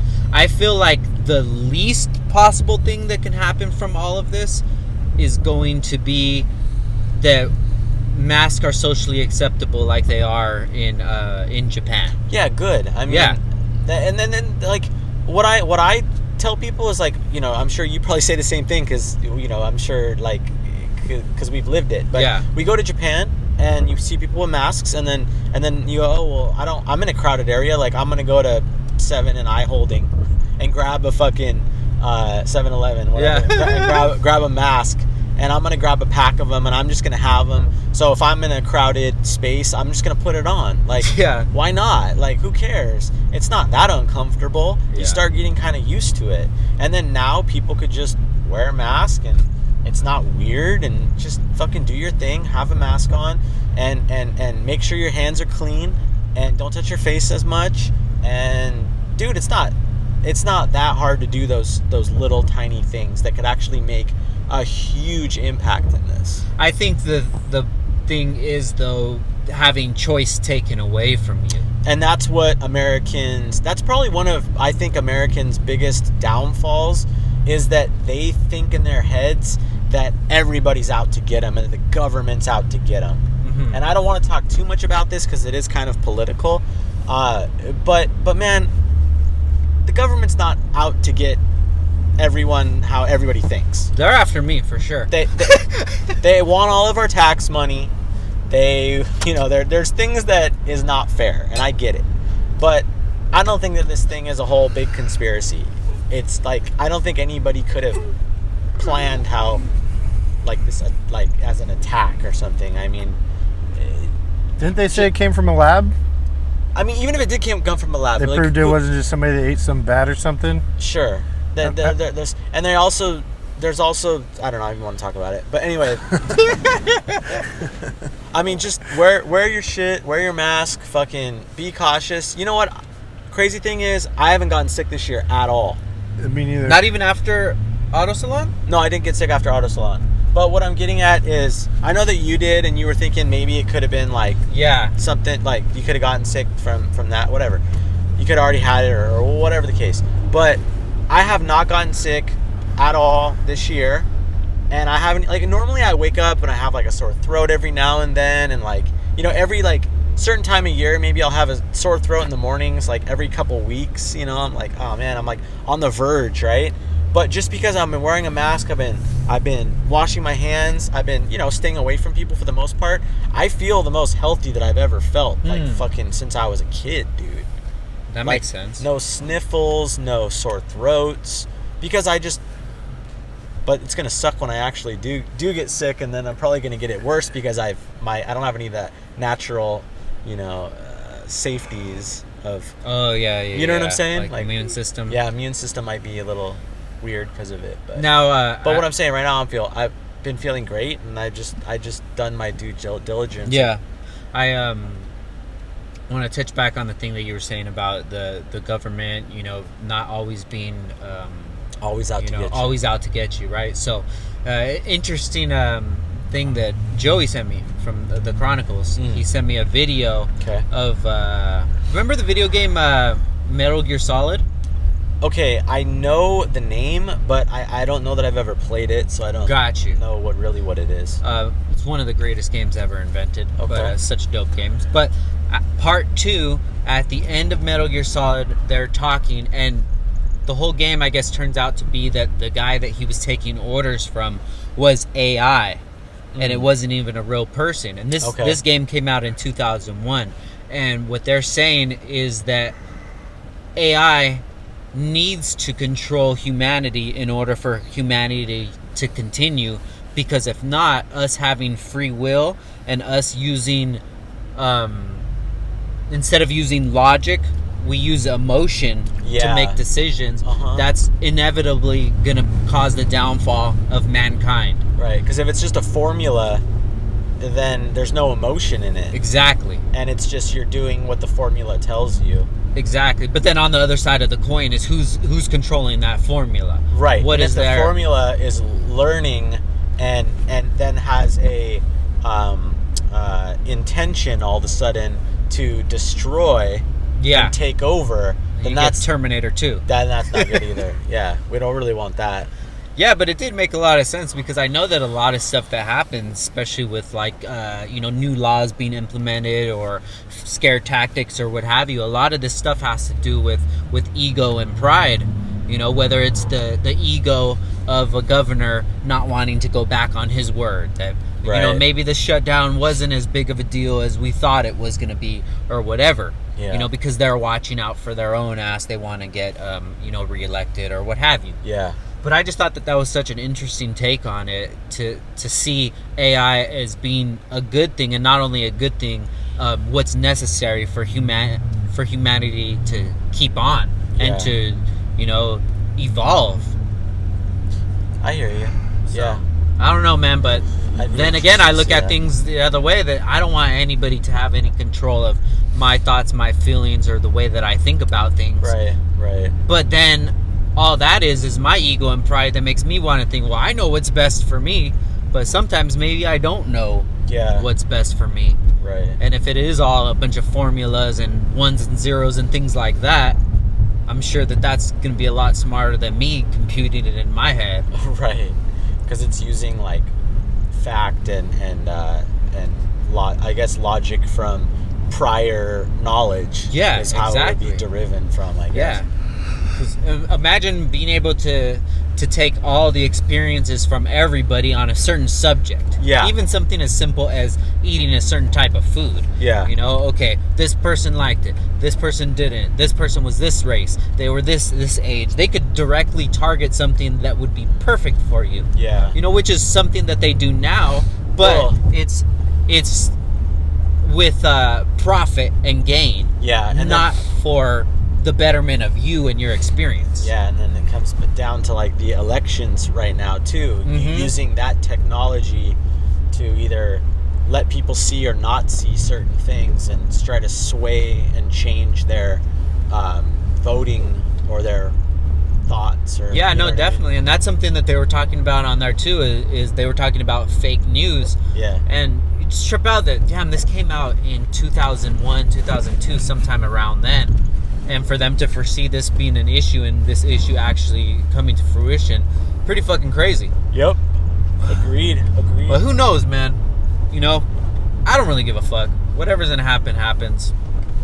I'll Yeah. figure out how we're gonna navigate once the cards are laid out. Yeah, you just got to be smart enough to like sidestep and, you know, relay your own path and pivot. Right? Yeah, pivot. Gotta Speaking pivot. about pivoting, there's a lot of people that pivoted to the streets. I know. And we are right here in downtown LA, guys, and this is insane, man. For sure. Cities. Tent city. So Randy, you coming out here downtown LA, and you've seen all of these tents and makeshift homes. What do you think about it all, dude? Yeah, it's just as crazy to me. Actually, when we used to come here for Nisse, Yeah. we used to, me and Mike SI, we used to walk up to the Staples Centers. Yes. Yep. Yeah. We used to walk up there because he's a huge fan of the Lakers. And we've walked through, like, the streets or whatever, and that shit just blew my mind then, bro. And it's like, how's there not a solution for all these people that are living on the streets? You know what I mean? Yeah. So we try and take care of so much other shit in this world that has nothing to do with us. Yeah. And then these streets are just flooded with homeless people, bro. So shit's just crazy to me, bro. Like, Phoenix is starting to get bad. A lot of people took off to Phoenix. Like, supposedly we get busloads of homeless people come in and getting dropped off to our state. Like, I don't know if you guys ever heard about this. Yeah, I have. Yeah, and that's fucking wild to me, bro. It's just like, holy shit. Yeah, I heard even like they a lot of homeless people are like shuttled or bused from Central California to the coasts as well. Yeah. And then from there, then they're taken to, like, you know, bused to, like, oh, we're taking this bus to I don't know wherever. I don't know why anybody would willingly want to go to fucking be homeless in Arizona. I know. Fuck God that. damn, that sounds terrible. It is terrible, bro. Like, why So, would like, you want... do you know how many, like, what kind of numbers get shuttled in, like, a day? Or yeah, no how idea, often? man. It was real brief that I heard that or whatever, and I was just like, what the fuck? But the numbers are really increasing over there. Yeah, so- they're increasing for sure. Yeah. Well, we were talking a little bit earlier about, you know, what we thought the economy would do, right? Yeah. Stuff like that. And, yeah, it's hard to say, but things aren't looking great, to be honest. They're not, So- man. And, you know, we always talk about 2008, the financial crisis or whatever. Yeah. But I mean, I wasn't of age to really understand the significance of it. Right. Because, you know, I was probably, like 23 or something like that. I didn't Right. have a home or, you know, didn't really even know what I was doing with life. So the things that were happening to, like, more established people, I didn't understand that. But, Yeah. you know, fast forward being 35 now, I'm kind of like, yo, what's really going on? This is like impacting and a lot differently. It's hitting home in a different way, right? Yeah, no, Yeah, definitely. Yeah, for me too. It was weird. Even look at this Oh, wow. camera rig setup. Oh, that's cool. Oh shit! And there's cops in front and behind. Police escort. Oh, that's like they're like filming a For a movie or something? or a commercial or something. What if they're just doing what we're doing, having a podcast? Maybe. Yeah, right. But that's probably like Joe Rogan or something. Then he would only have the Yeah, budget dude. to have a police escort through the. Shout out to Joe Rogan, man. That's my idol, dude. I don't have very many idols. He's your pod idol. He's kind of just my man idol, man idol. altogether. Yeah, he's kind of hot, dude. You know? Yeah, dude. He's a good-looking dude for 50 or whatever he is. Yeah. You know, we were at lunch in Thousand Oaks, Okay. and we're just sitting, and I see this dude walking up with his daughter, Okay. and I'm like, babe, I think that's Joe Rogan. And then he's walking, and I hear him get closer, and I'm like, yep, that's his voice. That's him. You heard his And voice. he kind of saw that we were looking at him, so he looks at us and said, "Hey, what's up?" And we waved. I was like, "Oh shit!" I was freaking out inside, dude. Yeah. I had to keep my composure in front of my family. Right. I was like, "Oh, that's the guy Joe Rogan that I listen to." Yeah. He's good. But inside, I'm like, "Oh my god, Yeah. it's the man." So can we just keep going straight? Yeah, or? get up on that dude's Yes. ass, bro. Fuck it. What are they gonna tell you to do? Back Give me a up? little bit of a buffer. Yeah, they could probably definitely tell us a lot of things. Well, yeah, that's about it though. For sure. But guys, if you're just listening right now, we're following this Cadillac Escalade that's being followed by I don't know, like some camera rig truck. Looks pretty dope. It's really cool. It's like got a cantilevered camera off the front. People are like operating it, and then there's a bunch of people riding in the bed of the truck. And there's like And there's a Vespa. a bunch of cop cars all around the little chute. Who knows? It could just be for like CSI or something. Not Yeah. even that crazy. So let's try to make a ride up here, dude. Okay. So Whoa, whoa, whoa, whoa, whoa, whoa, whoa, whoa, whoa, whoa, whoa, hold on, everybody. Hold on, I'm just gonna go. You know the best thing about driving in LA is there's no traffic laws. You just do whatever the fuck you want yeah, to you do, just don't get pulled over. which is amazing. Kind of wanted to see something with, you know, all the tents and shit, but let's Yeah. go ahead and head to that address you were saying. You want to go there? Yeah. Let me look it up. So this is a special place that I wanted to take you. One, Sweet. because you know we were talking about like you know, not as much car related talk, right? Yeah, And yeah, just, yeah. You know, I saw you post up some stuff like, what would you guys want to hear about? Da, da, da, da, da. And then so I'm like big into like architecture and stuff like this, and this house was special for different reasons. But all right, so we are gonna go 101, and then we're just gonna exit on Mulholland. Starting route to Santa Monica Mountains National Recreation Area. So that I just literally West 7th Street. Then turn right I just did an address just to get us to Mulholland. So Got you. Oh man. Okay, let me just go straight then. look at these cops all like walking right here. Getting ready to fuck with somebody right now. I don't know. So we're like downtown right now, I guess, or where are we? Yeah. We're right here where all the make a right? Yeah, make a right on Francisco.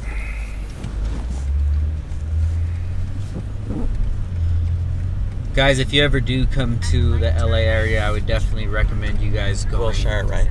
towards the PCH, the drive that we did earlier. Yeah, that was- Very cool drive.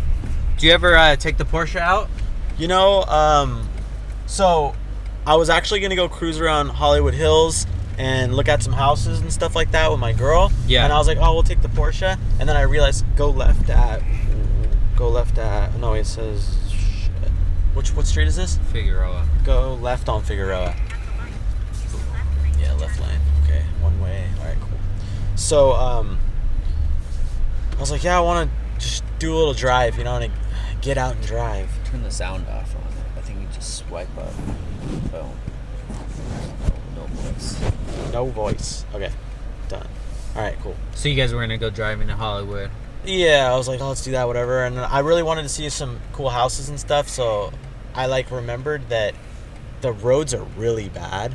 And that car is like fucking a couple, 1 or 2 inches off the ground on the front splitter. Yeah. And I was like, yeah, let's not take this car. But how then often do you drive it? Right now, dude, not good. Really? Every time I drive is like $450 because I've driven it like once in the last 5 months, and that's how much my insurance costs if I can keep the car. So, not worth it right now. Yeah. But that's just honestly, it's because I'm so busy. I've been focusing on work like crazy because it's like it's a really important time to make money because who knows what the future's going to be like. Yes. And I need to stack what I can right now to have a buffer for later. Mm-hmm. So I just it's not been a priority to really do much more than that. I've been focusing so much on the business that I haven't had any time to like really, because I've been to like one or two, remember I was telling you like 1 or 2 like morning coffee meetups in the last like 8 months, dude, or since February. So it's like nothing, you know. How long after you had the car that it lost that initial luster that it did have of, you know, you just getting the GT3? Well, I still love it, and then when I go, oh man, I'm gonna take a drive, it comes back. Mm-hmm. So okay, I go 110 right here, and then you'll jump on the 101 or the 405 or whatever. Got you. Oh shit. So I don't know, probably like within the first like 8 months or something like that. Yeah. It just wasn't. I don't know though, like, cause I was driving it every day for like the first like 8 months or a year or something, and I really enjoyed it. I really enjoyed driving it every day, driving it to work, etc. Yeah. 101 North. So, yeah, I'd say like the first year, and then it kind of like lost a little bit of its like brand new feel. Do you feel like you'll have that happen with any material possession? I kind of realized that a lot of these material things like cars and stuff, it's not going to ever really do terribly too much for me. Got you. Like even this like electric car, this S2000, I want to daily drive it. Yes. I'm not really that excited about it. Mm-hmm. I mean, I'm excited about the process. I'm excited about the learning of building the car, but I'm not really excited to like drive it per se. Mm-hmm. I mean, it's more like, for me, I think I'm a process person. Gotcha. So I enjoyed the process and figuring out how I could physically get that Porsche, right?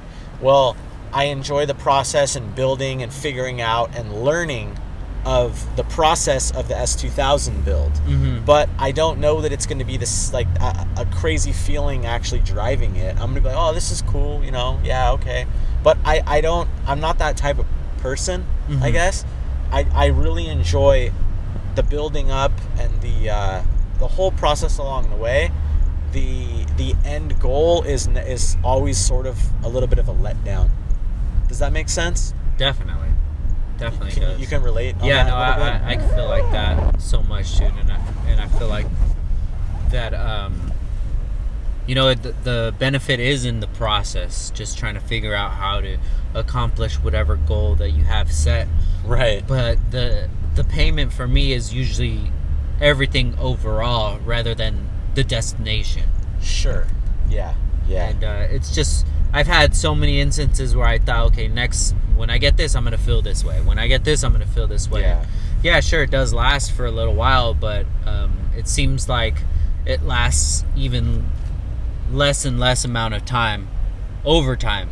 the bigger your goals get, the more things you accomplish. Yeah, the bigger your goals get, of course. Yeah, you kind of just get used to accomplishing goals, so you're not really looking at the actual benefit at the end of the day. Yeah. You're looking at what it's going to take to get to that. Yeah. Like, you building the EVS 2000, you came up with the idea, and once the car is totally finished, all of that's going to come into play. Yeah. From the time you even thought about doing it, the sketches that you made on napkins or whatever it is. Right. That's where it's all going to come into as the benefit of it. Yep, that makes sense. Yeah. Totally, yeah. But I do miss those times when I was a lot younger, that I had more value in material things, and I would get like, a new set of wheels or something, and that would last a lot longer. Yeah, I think so, right? Yeah. I think when you're younger, and like, I don't know, I guess I expect a lot from myself too. Yeah. Now, Yeah. And then like setting a goal, like when I was a bit younger and I had bought and got my NSX. Yeah. Same kind of feeling, like, oh man, I met my goal. I feel like I'm on top of the world right now. Like, this is amazing accomplishment, maybe for my age or whatever I thought at that point in time. But I mean, you kind of, everything, reality sets in, and you maybe you second guess yourself a little bit, or you judge yourself differently, and then it just changes, and then your goals change, and the direction changes, and you aspire for more, you aspire for something different. You just decide on new things. Yeah. So. What about you, Randy? You built a lot of very nice cars over the years. Do you feel the joy when the car is finished, or just like overall? Yeah, mainly when the car is finished or whatever, then I just kind of get bored real fast. I don't know what it is. I get bored super fast, bro, and that's why I don't really have any of my cars anymore. Yeah. I don't know. It only lasts a small bit of time, and then I get a little bit of feeling back, like when I take it to shows and like I see other people that are enjoying it. But other than that, bro, I just get bored real quick with cars. So it's hard for me to find something that nowadays where I'm just like, fuck yeah. And then, yeah, man, I don't know. Yeah. I wonder if this all lends to things like appreciating what you have, because if I was able to appreciate the things that I had when I had less, I would probably have those feelings for a lot longer. Yeah. Instead of just, when I would get a set of wheels, now I'm thinking, okay, now what am I going to get after this? Now what's after this? And you're just always thinking about the next thing without even just taking time to just sit there and, bask in the accomplishment that you just made. Yeah. Well, like kind of coming back to where you originally started this with, like, how did you feel when you got your 911, whatever. See, the cool thing about, I would say, with my 911 is that I don't have any desire to modify it. Yeah. And it's not going to get any, like, better per se, because I don't want to change anything. Mm-hmm. So what I'm able to do is I have a cushion where it's not like I'm making payments on it or anything like that. Like, it's my car. I have a safe place to store it. I can go, okay, I'm going to drive that car right now. Mm-hmm. Take it out, and all that comes back to me. Like, oh, wow, like, I've really earned this, and I've done very well for myself from what I think. And let's remember that, and here's to show that accomplishment, right? And enjoy it. And I do enjoy it.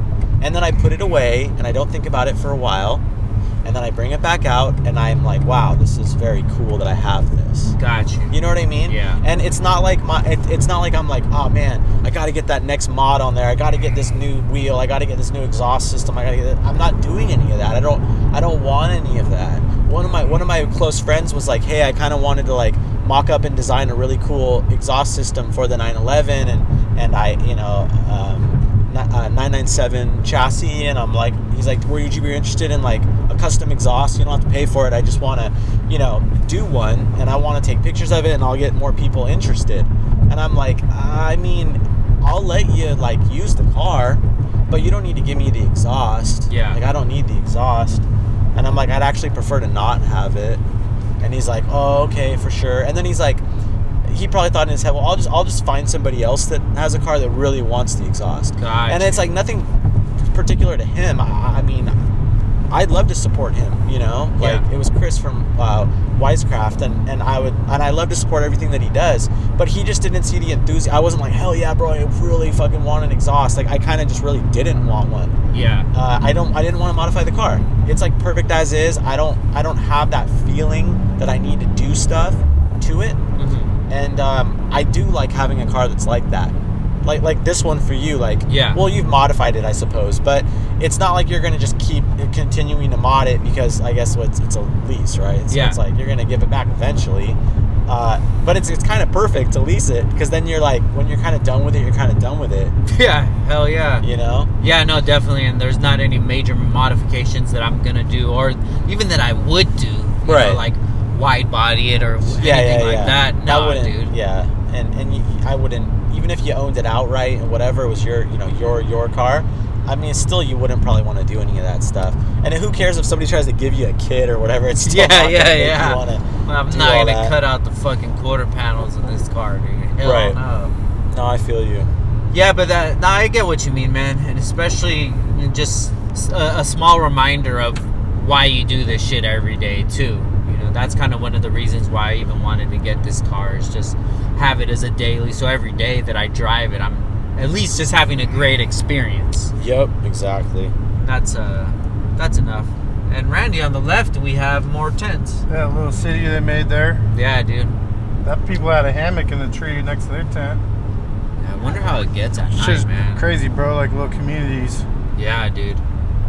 I don't know what's happening, and I don't know what's gonna happen, but I follow a couple Instagrams, and these Instagram pages are pretty crazy, dude. It'll show what's going on all around LA. I guess people just send them videos, and you're seeing these encampments on fire like daily, dude. Really? Yeah. Jesus. And then you see these people that are just on drugs, just like attacking other people. Yeah. Wow. Yeah, we got So they don't really like how are they catching on fire? I don't even understand that. probably from them smoking drugs. I don't know. Oh, okay. I can see that, I guess. I don't know. They're catching on fire. So it says 1.3 miles to Barham Boulevard, I guess. Hopefully that's... Basically, we're trying to go up Mulholland.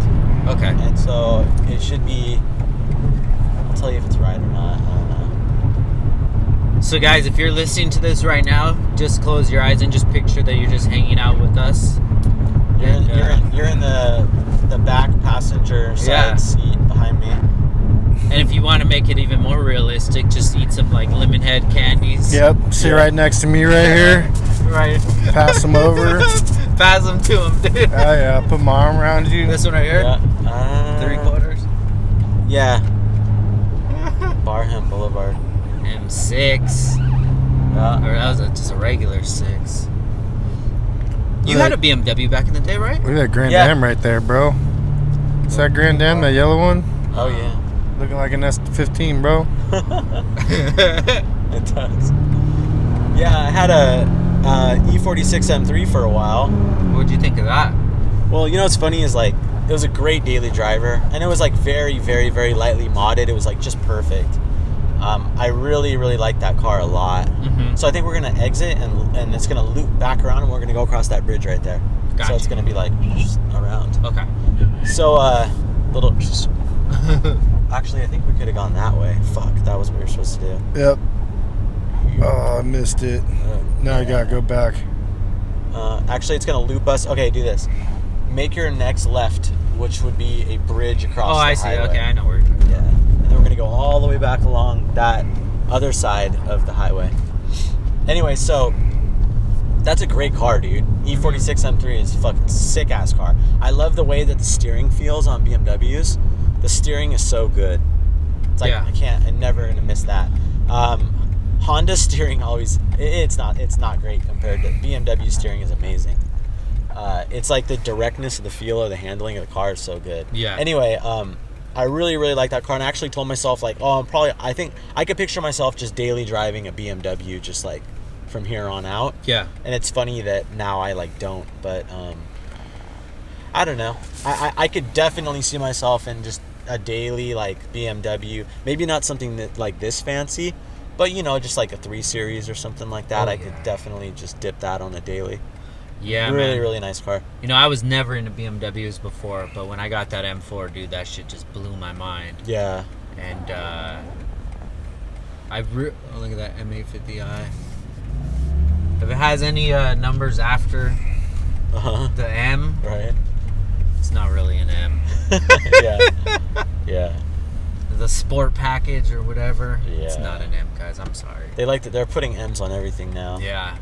But after I got the M4, dude, I was hooked, man. And still to this day, I want to have another one in the future. Mm-hmm. Probably, you know, like 5-10 years from now, just have like a daily. I would love to have an M4, dude. Yeah. I love that car so much. That's a good car. What model does David have? He has the E46 M3. Got you. Yeah. What does he have done to that one? Let's see. Well, wheels. He has TEs right now, and then he has suspension. Like I think they're like JRZ coilovers or something, but like the more like street ones. Got you. And then he's got, I don't know. Like I don't think he really has like too many mods. Might have like exhaust. Nothing crazy though. He may have like a fancy like one of those air boxes or something like that. I think. Yeah. But I mean, dude, it's such a good car, kind of as is. You don't really need to do much to it. Yeah. Especially those guys that are like circuit racing them and stuff like that. They're not like going. No, they're not turboing them. Like they're not doing crazy swaps or anything like that. They're just like a really good car. So I guess there's going to be a stoplight up here, and then we'll just kind of continue to go straight. Gotcha. We should see that. Oh yeah. Okay, so that was where we were gonna go. Oh, cross over that one. Oh wait, slow down. Go right here. Fuck, sorry. Oh shit! I thought you were gonna go for that. I was like, fuck. Hell no, bro. That was too tight. Okay. It's rerouting again. This is proving to be more difficult. Fucking Ryan, bro. No, dude, because I turned it off because we don't want to hear it, right? You know, when I got the M4 for Christmas, Ashley bought me a pass to go to the thermal racetrack. Yeah.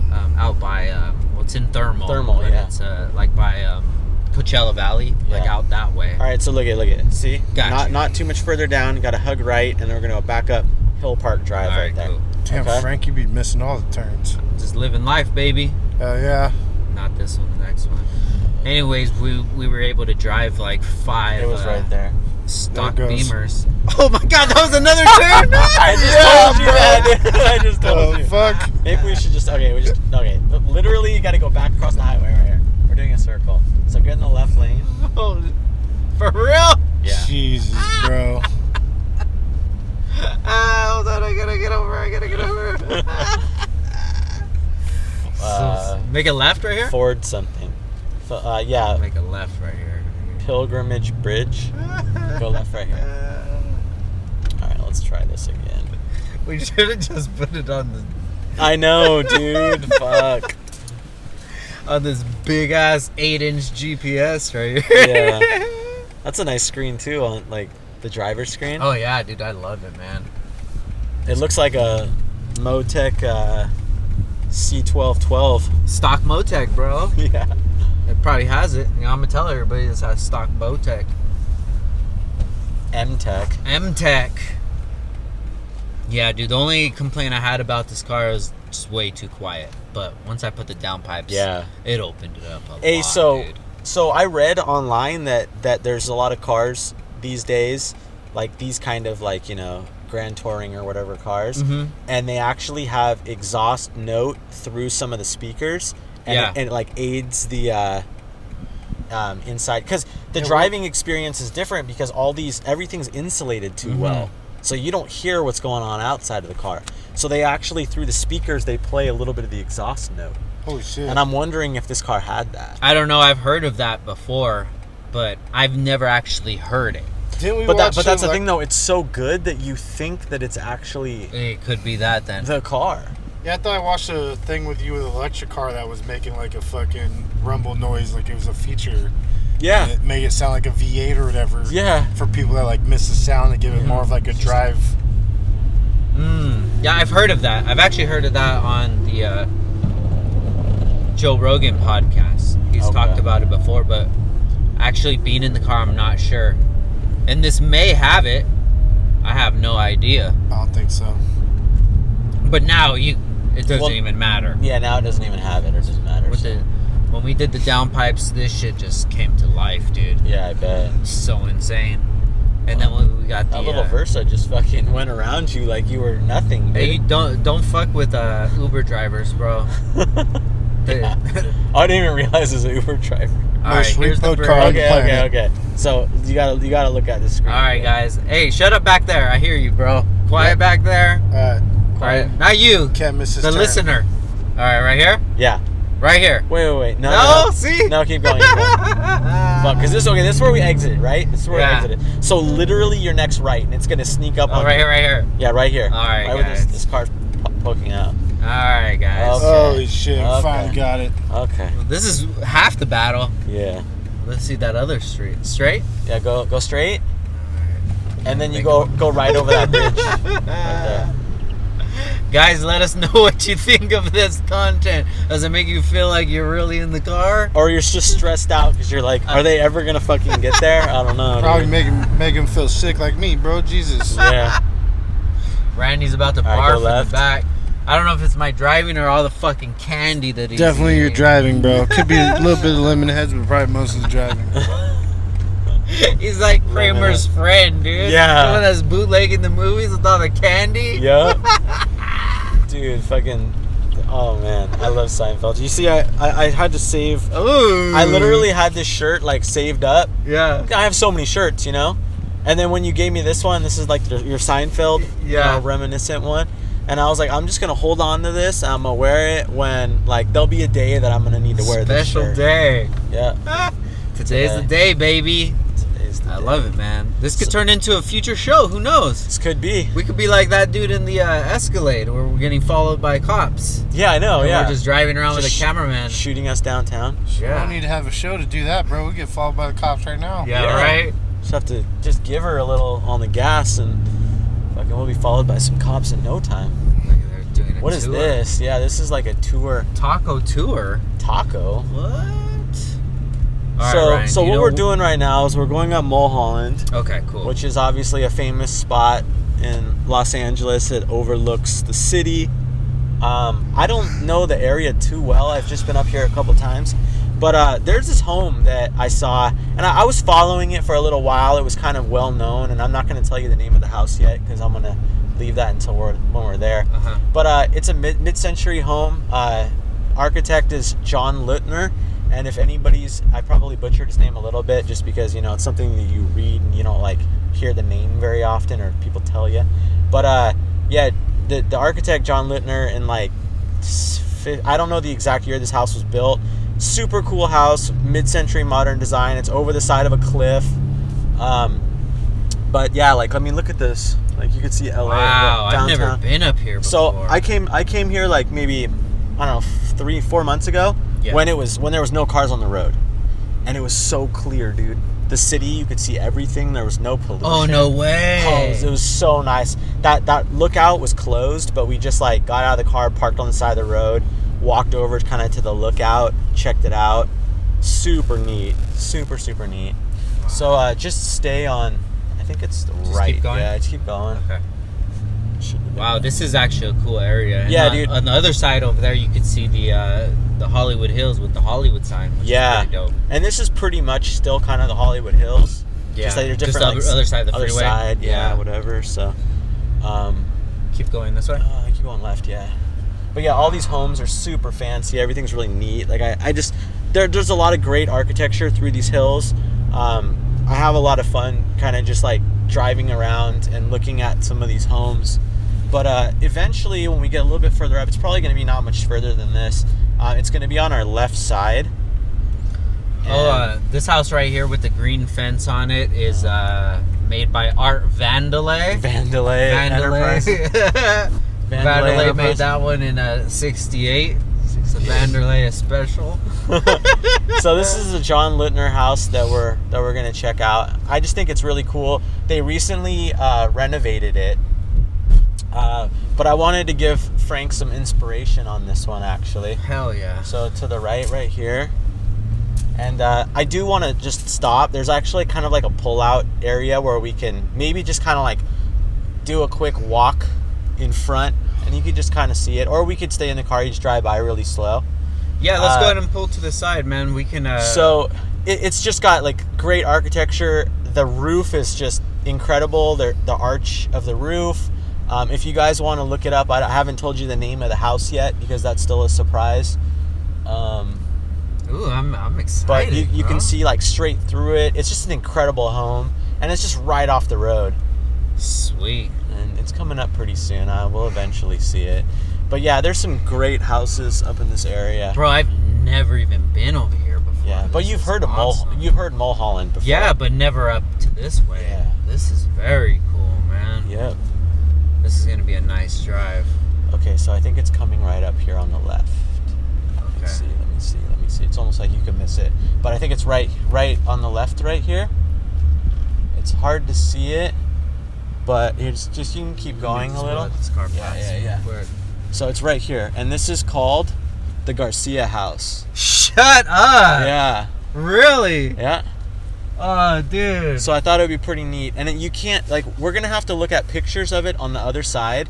Because this is typical of mid-century modern homes like this. Yeah. Is they don't look like much from the outside. Yeah. But as soon as you're in the house, it's a whole experience. Uh-huh. And, like, look, you could see straight through. Like, you could see, like, the whole entry. Like, that's the cool thing about these houses is you don't know that anything significant is there. Yeah. Until you're inside or you see it from, like, let's say down the hill or from across the canyon. But the whole roof of this house, it starts low, and see how it just kind of like goes like It goes up, over? arches down, Yeah. and it's all cantilevered and hanging off the side of the cliff, and it's all windows. Sick. It's a super neat house. But this is the Garcia house. Oh, dude. So I wanted to show you this because you were saying, hey, if there's any cool houses you wanted to see or whatever. But this is your house, dude. I love it, bro. Super sick. You know what, guys? I think this should be the end of the pod right here. Okay. Great way to end it, man. Let's put this equipment away and let's see what this M has in store for us, man. So before we get out of here, let everybody know where they can find you at. You can find me on Instagram. It is Rywire _ electronics. Hell yeah. I think that's That's right. it, But that's just go to search Rywire and you'll find it. That's pretty much where I spend my time. On YouTube, you could find me. Just search Rywire and then you'll see the link for that page. So Hell yeah. And have a look. Randog? RCG _ Motorsports. Hell yeah. I love it, man. Okay. And please let us know, guys, if you want to see more of this content. This was actually very fun. It's taking away from the job aspect of it and bringing the fun back. So I really like to do this. Huge thank you to our sponsors, Heel to Automotive, been around since 2002, supplying you guys with all your Honda parts. And then Ryan, Rywire, thank you again for sponsoring the podcast, man. I really appreciate it. Hell yeah. Make sure you guys check them out at rywire.com or like he said on Instagram at Rywire _ Motorsport _ electronics. And our newest sponsor, Action Clutch. Really excited to have them on board. A huge member of the community, and everything's made in LA, man. So make sure you guys check them out at actionclutch.com or on Instagram at actionclutch. And please just let us know if you like this kind of podcast. This is just something that we threw together to have like a fun day, and it worked. So it worked for me. I'm happy. Thanks, man. Of course, man. Thank you guys for coming, and we out. Peace.